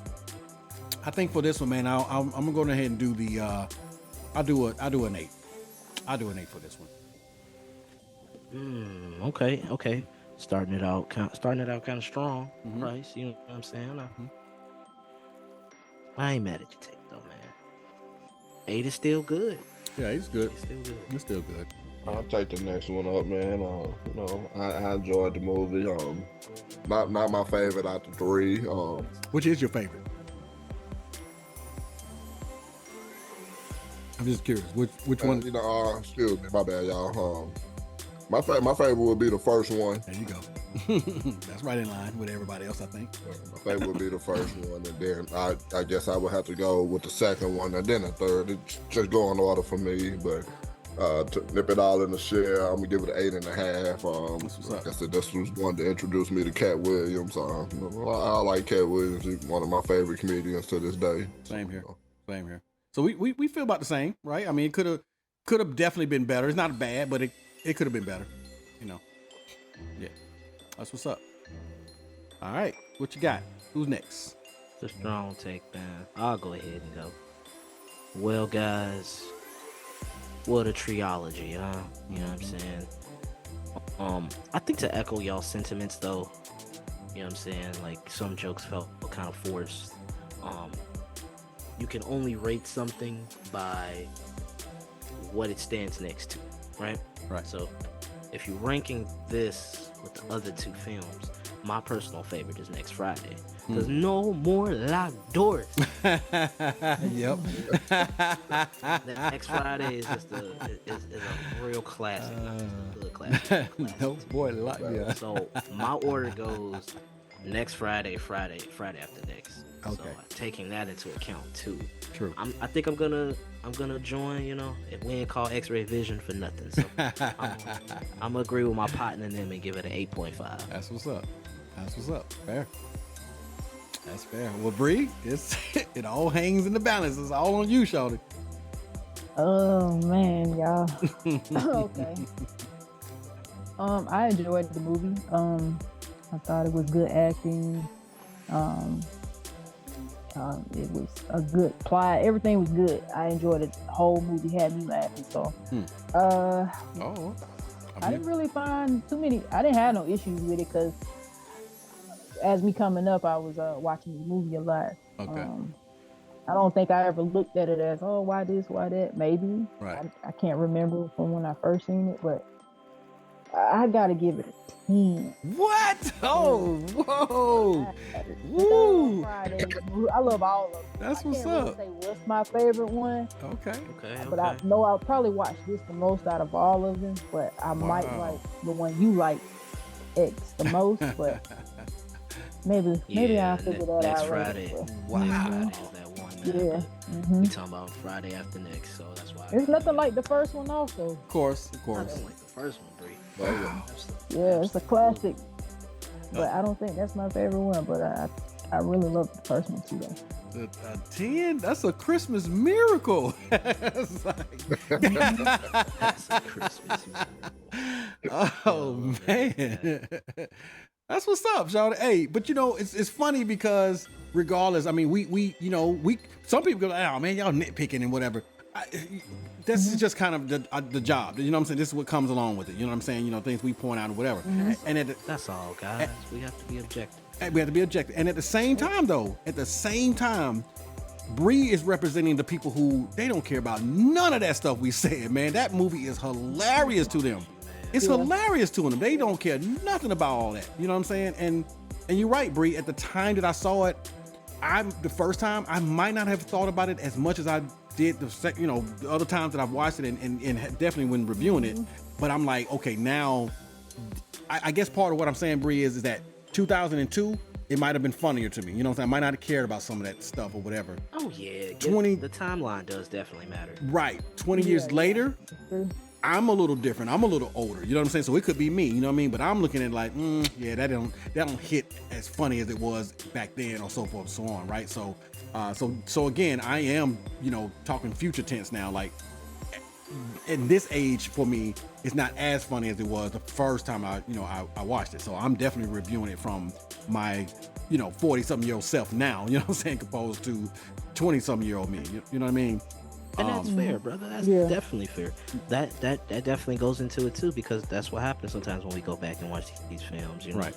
We watched it in a different lens the first time. So by going back and saying, okay, I understand that, but now I have a better understanding. So this is why I feel this way now. Sometimes, it be for the better. Sometimes it be for the worse. Absolutely. Yeah, man. So yeah. Well, I mean, good stuff, man. I mean, we came out with an 7.5. You know what I'm saying? I mean, that's still good. Yeah. Yeah, 8.8. Yeah, basically, you round it up. That's 8.8, 8.8, which is still a good film. Yeah. After 20 years, it's still holding up. Yeah, for sure. So we are basically giving a thumbs up on the whole Friday trilogy, man. I mean, go watch it. You know what I'm saying? This is a Christmas movie, no different from the Die Hard. And however, yes, there's some colorful words and so forth and so on. But at the heart of it, it's a Christmas movie. You know what I'm saying? I mean, let's go to the hood. You know what I'm saying? This one I won't argue about. This is definitely a Christmas right? Yeah, we should have had Bruce Willis walk through that thing. Then you'd be like, nah, that ain't no Christmas movie. But yeah, I think so, man. If Bruce Willis would cameoed a little bit of something, you know what I mean? You might have swayed me. Yeah. But this is for sure Christmas movie. All right. Ray, I'm just curious about one part. What part did they play the Snoop Dogg Santa Claus to the Ghetto thing? What? It might have been in the end credits. It might have been in the end credits. Okay. All right. But they definitely played it. That's what's up. Ring ding dong. Ring a ding ding ding dong. Yes, sir. Oh man, well that's good, man. We appreciate y'all. Dre keeping our heads ringing. Oh, for sure, always. Man, we appreciate y'all definitely sitting in with us, man. You can't talk about Friday After Next in 45 minutes. I'm sorry. It just ain't gonna happen. We tried, you know what I'm saying? But I mean, it is what it is. We really did try, y'all. We tried. We really tried. I watched the clock and everything. I swear to God. I swear I was watching. I was watching that clock, man. And I was just like, you know what? That's why I was watching that. I was watching that clock. Watching that clock. But I it's just no point, man. This is... that's why I started off saying we're just in the house tripping among friends, talking about our favorite parts of the movie. It's hard to shorten that up, man, because come on, man, it's Friday After Next, y'all. So much good stuff, man. So much. Everybody's like, ooh, remember that part? Remember that part of such and such? Oh yeah, it's just hard, man. But we hope that you guys will sit along listening to us doing exactly the same thing, reminiscing about this hilarious movie. And just probably thinking, what were you doing at the time when Friday first came out, man? November 22nd, 2002. What were you doing? You know what I'm saying? So we just want to take y'all back to a time, man. And, we hope that y'all enjoyed that with us. Sister's birthday had just passed. Oh, for real? That's what's up. I was all of like 7 years old. That's what's up. Timmy's birthday passed. You know what I'm saying? Her birthday is the 20th. Timmy's birthday passed. Yeah, a lot of stuff going on. Sorry, that was supposed to be rhetorical. I know you asked that rhetorically. Nah, man, it's all good. What were we doing around that time? I'm glad to know that. You know what I'm saying? That your sister's birthday is around that time, man. So that's what's up, bro. That's good stuff, man. But yeah, man. So we are happy that you guys spending this time with us. I love spending time with these, wonderful co-hosts and everything like that. So it's always a lovely time for me. I hope y'all got a chance to get some good laughs in and reminisce and all that stuff there. So I will say it's probably one of my favorite times of the show. And that is the hip hop facts, man. You know what I'm saying? I absolutely love it. So hope y'all stick around, man. You know what I mean? Y'all know what to do. Just go ahead and grab your bowl of Timmy treats, man. Just, we'll be right back, man. Right after these messages. Rip us out the plastic. We've been acting brand new. Christmas is the greatest day in the whole wide world. Yeah, baby. All right. This is it. This is the last one. Last segment of our program. Y'all know how we like to end this thing off, man. It's actually I'm feeling kind of way about this, man. I realize as we get to the end of this, we made it from the 80s all the way up to the 2000s and 20s, man. And that means we're at the end of this, man. We got one more. We kept our word. We kept our word, bro. I mean, we own it, dog. You know what I'm saying? Like timeline wise, you know what I'm saying? We shouted out the ladies, you know what I'm saying? Shouted out the fellas. We gave props to as many people we could. Yeah, man. I'm gonna lie to y'all. No, man. We did what we said we was gonna do, man. And I'm excited. It's kind of bittersweet. I'm excited because we set out to do something. We did it. We saw it all the way through. But it's also a little sad though because we're coming toward the end of it, man. We don't get to talk about, 50 years of hip hop next year, so we got to do some other things. But that's kind of a good thing because we're just going to take hip hop facts and we're going to move it to, hey, man, what you say, Bree? You know what I'm saying? Black history facts. You know what I mean? Oh yeah. Women's History Month facts. Absolutely. You know what I'm saying? Mental Health Month facts. You know what I'm saying? Come on, brother. Plenty of facts out there, ain't it? You know what I mean? We gonna cover them. Absolutely. But that's next season. Y'all gotta come back next season. That's right. Big surprises for them, man. Ooh, boy, hey, Bree cooking. They don't even. We get to see the behind the scenes, y'all. That's why I'm just crunk because they don't even see like Bree cooking, y'all. She in the kitchen, man, doing her thing, bro. What we know, man. Ooh. Y'all don't know what we know, but we excited to get y'all what we know. Absolutely. I appreciate that, y'all. Yeah, you got that fire, shawty. You got that fire. Oh man, I can't wait till you drop it on them. Yeah. But yeah, man, it's fun stuff, man. One of the last ones. I mean, the next show gonna be the last one. But let me jump on in this thing, man. Let me get it in while it's still good. Alyssa Michelle Stevens, and I'm like, finally somebody's name that we can pronounce all the way through. Alyssa Michelle Stevens. Michelle Stevens. Okay. Professionally known as Lotto or Big Lotto. All right. Lotto. Formerly known as Big Lotto. She's an American rapper. Big energy. She first appeared on JD's reality TV series, The Rap Game, in 2016. But then she was known as Miss Mulatto. And she won the show's first season. But she rejected the record deal offered as a result of winning the show. Wow, interesting. She seen the show too. It was pretty good. Oh, you saw that particular one? Okay, that's what's up. Yeah, I watched a few of them. Okay. Yeah. Did you? That show was pretty good. Did you agree with her winning it? Did you feel like she should have? Trying to remember from back then. Probably so. Okay, that's what's up. Probably so. Yeah, I'd probably say she was probably more talented than the rest of the competition. Around that time. Mm-hmm. Yeah. Well, it looks like from I mean, this is what 3 years. 3 years from that, she rose to prominence, and within those 3 years, she rose to prominence after releasing her 2019 single, "Trick from the South." We just say that. Yeah, there you go. And you like that? Trick from the South? Okay. That could rock. Yeah. So that became her first entry on the Billboard Hot 100. Okay. That single preceded her debut studio album, Queen of the South, which sounds a little better than Trick from the South, which peaked at, somebody must have talked to her too, in between it, like, hey, come on now. You know what I'm saying? Like, yeah, give me something a little bit more marketable here. So Queen of the South 2020, which peaked at number 44 on the Billboard 200 and spawned the platinum certified song Moo-Wop, featuring Gucci Mane. You know what I'm talking about? One of her big influences now. Already. Yeah.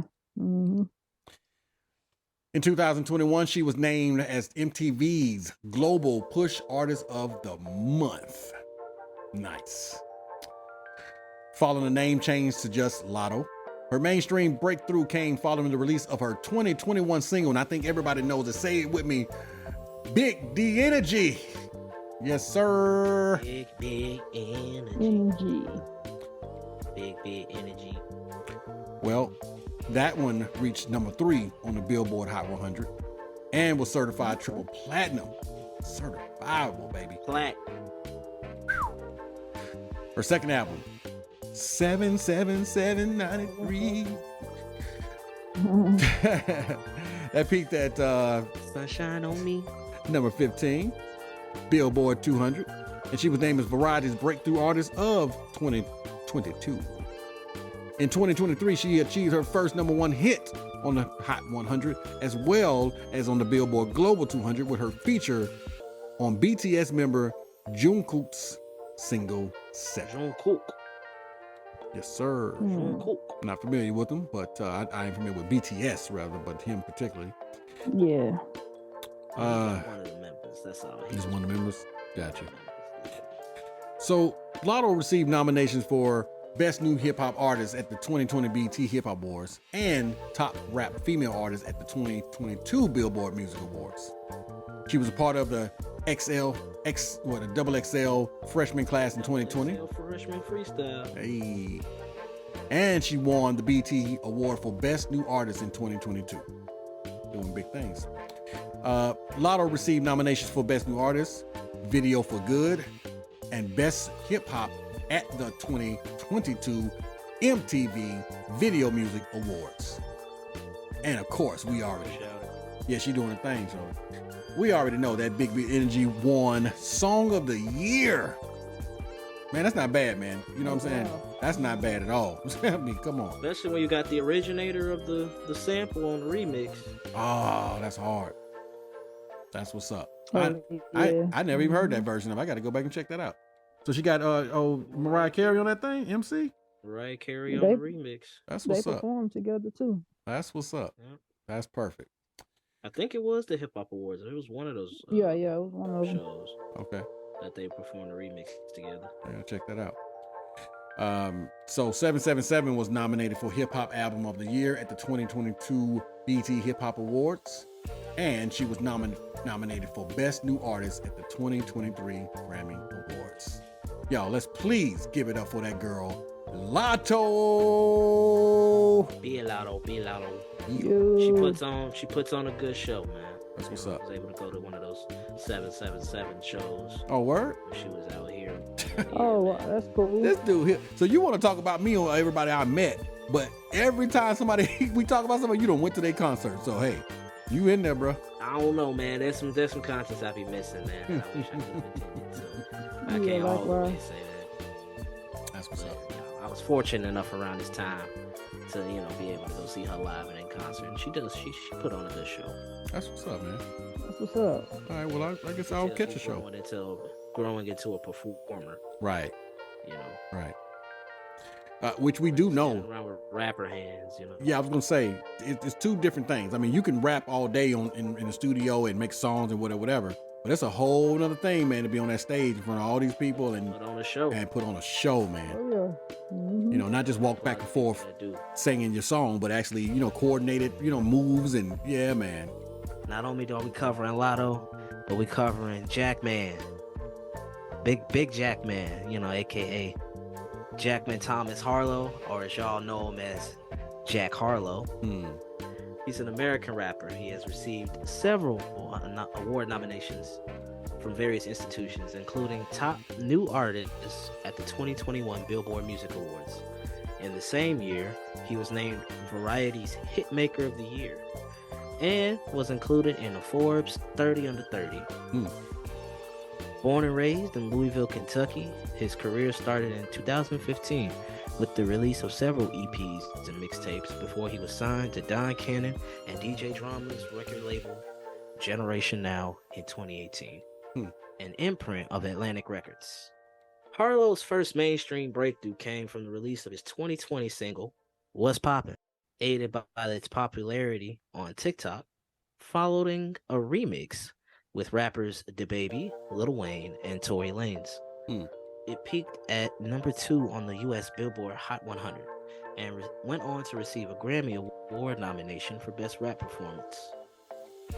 In 2020, he was included on the XXL magazine's 2020 freshman class and released his debut studio album, That's What They All Say, in 2020, which became certified platinum by the Recording Industry Association of America, RIAA. In 2021, Harlow released the single Industry Baby. My track record so clean, they couldn't wait to just bash me. I must be getting too flashy. Y'all shouldn't have let the world gas me. It's too late cause I'm here to stay. His second album, Come Home, The Kids Miss You, 2022, was supported by his second #1 single, First Class, which debuted in 2023. He just performed. I'm sorry, bro. I had to do you like you do me sometimes, dog. Cause I'll be talking and then you start singing the song and then I'm all in the song now. Something about the Mad Libs, man. I'm a human jukebox, man. I can't help it. put a quarter in, or I hear a beat or a melody or something, I can tell you where it's from. Nah, it's fun, bro. I love it. I love when you do that. It's cool. Oh, In 2023, he guest performed on Jungkook's single 3D, which peaked at number 5, while his song "Loving on Me, Babe" became his third number 1 single on the chart. On May 19th, Harlow made his acting debut as Jeremy in the 2023 remake of the 1992 film White Man Can't Jump, directed by Cal Madding. Which, hangers, I had politics for us to do, but you know, I got outvoted. Oh man, I'm bro. just saying we could have Fortunately. gave y'all a hit review, you know what I'm saying? Fortunately. Gave y'all that hangout recipe. We saved you. But I got outvoted. We saved you, bro. Because Oh man. from what I understand, that wasn't it. Got outvoted, man. That movie was not it, bro. You know what I'm saying? Like, At all. But it's all good. I mean, you know, they tried, man. I just don't understand why they can't just come up with new ideas. Stop messing with the classics. You just let them be. They're fine the way they are. You know, just remaster them, and that's fine. You know what I'm saying? You don't need to redo it, man. So you mean to tell me, dog, you know, you don't want to see any remakes. You don't want to see them improve on nothing, continue a story from back then, and just right. But see, when they do, they messed leave it it up. be. Huh? Thank you, Bree. See, so you if you're saying continuing a story or expanding on something, that's like Cobra Kai to me. They didn't redo the Karate Kid. They expanded on the world. You know what I'm saying? And that's a great example, man. That's a great example. Yeah. And if they had expanded on the world of this, like maybe that was their sons or something, okay, cool. Then I would have separated the two. But when you try to redo what is absolutely a classic and was done so good the first time, bro, just leave it alone, man. Just let it go. It's fine the way it is, you know? But like you're saying, opening up and expanding on it, oh yeah, bro. You know, yes, absolutely. Cool with that. Only if it's done correctly. You know what I mean? Mm-hmm. We are in the remake era, it seems like, you know what I'm saying? We can't really leave the classics alone, you know what I'm saying?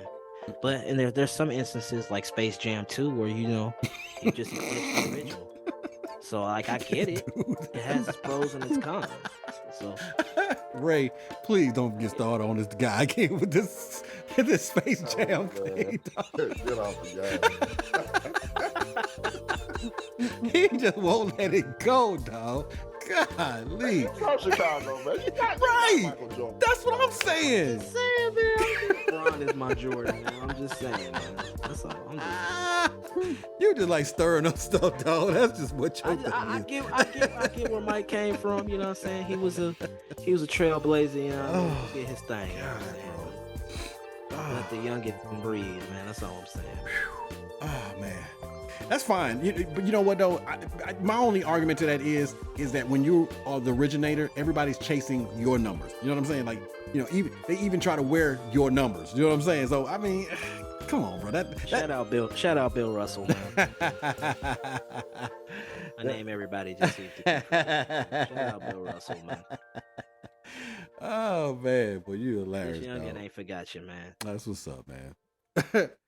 Well, But no, I completely understand where y'all are coming from. You know, sometimes these remakes get a little cringy, a little much, a little on the nose. yeah, So, they do.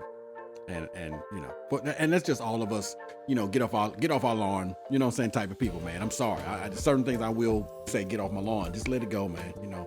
And then there's some things I can be a little open-minded to, you know what I'm saying? But that wasn't it, bro. that's just not one of them things we're gonna be open-minded about, dog. Not hey, white men shouldn't jump then. If that's what we're gonna get, then just white men don't jump. Just let it go, man. That's a bold take, man. That's a bold take. Yeah, I was. Let me tell you something. Woody Harrelson, you feel what I'm saying? That's all I needed, bro. That's all I needed. You know what I mean? That boy was ready, man. He's a good actor. You know what I mean? He the way he played ball looked convincing. You know what I'm saying? If you actually see him play for real, he actually can play. You know what I'm saying? So he just looked convincing, bro. Yeah, don't get me started. But anyway, all right. Well, hey, man, appreciate you, man. Appreciate you for sure.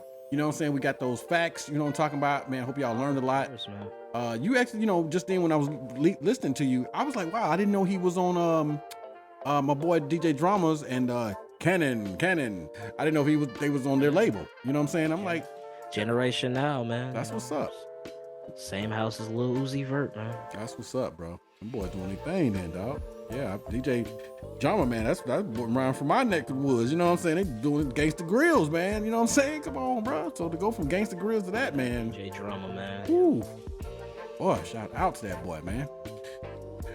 Man. So I think want to, kind of play along with, what's kind of going on in the movie reviews and the hip hop facts and everything like that.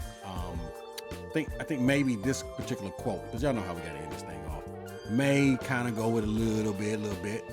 But we can send in this one out to that boy Damon. You know what I'm saying? I'm gonna dedicate this quote to Damon right here. Be proud of who you are. Not ashamed about how someone else may see you. Okay?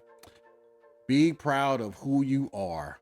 Not ashamed about how someone else may see you. And I absolutely feel that because, like my boy always says, the lens they may have on or the perspective they see or whatever, they might already have in their mind who you are and so forth and so on.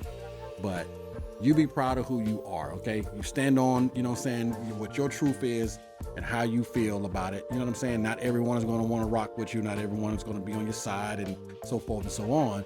But there are people who may feel that way, but still be respectful to the fact that, you're unwavering. You know who you are. You're proud of it. You're not ashamed. And they will respect that. Even if they don't agree with you, they will respect the fact that you stand on it. You know what I'm saying?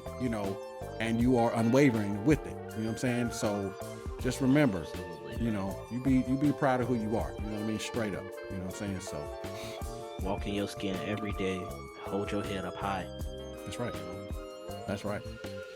Hey man, to my co-host, as usual, we are at the end, y'all. This is the one before the last one, y'all. So y'all know what it is. We hope to get everybody in on this last one, man. You know what I'm saying? Definitely shout out to that boy SC. But my boy's out there grinding, man. He's doing his thing, man. You know what I mean? Handling, his business. So, we can't be mad at that, man. But we're going to try to get that boy in on this last one, man. So we can do what, y'all? End this thing off the way we started it. And that is go out with a bang, baby. Go out with a bang. You know what it is. So, the show before the last, man. Anybody got any little last minute little words and things they need to drop on anybody? Yeah, man, we cooking, dog. You know what I'm saying? You've been patient with us up to this point, Yeah. We're gonna go out with a bang, but we're gonna have a wonderful season too, you know what I'm saying? We're gonna bring it in the right way. We hope you all have a wonderful holidays, For sure. Hangout. Ain't nobody got you like the Hangout got you. For sure.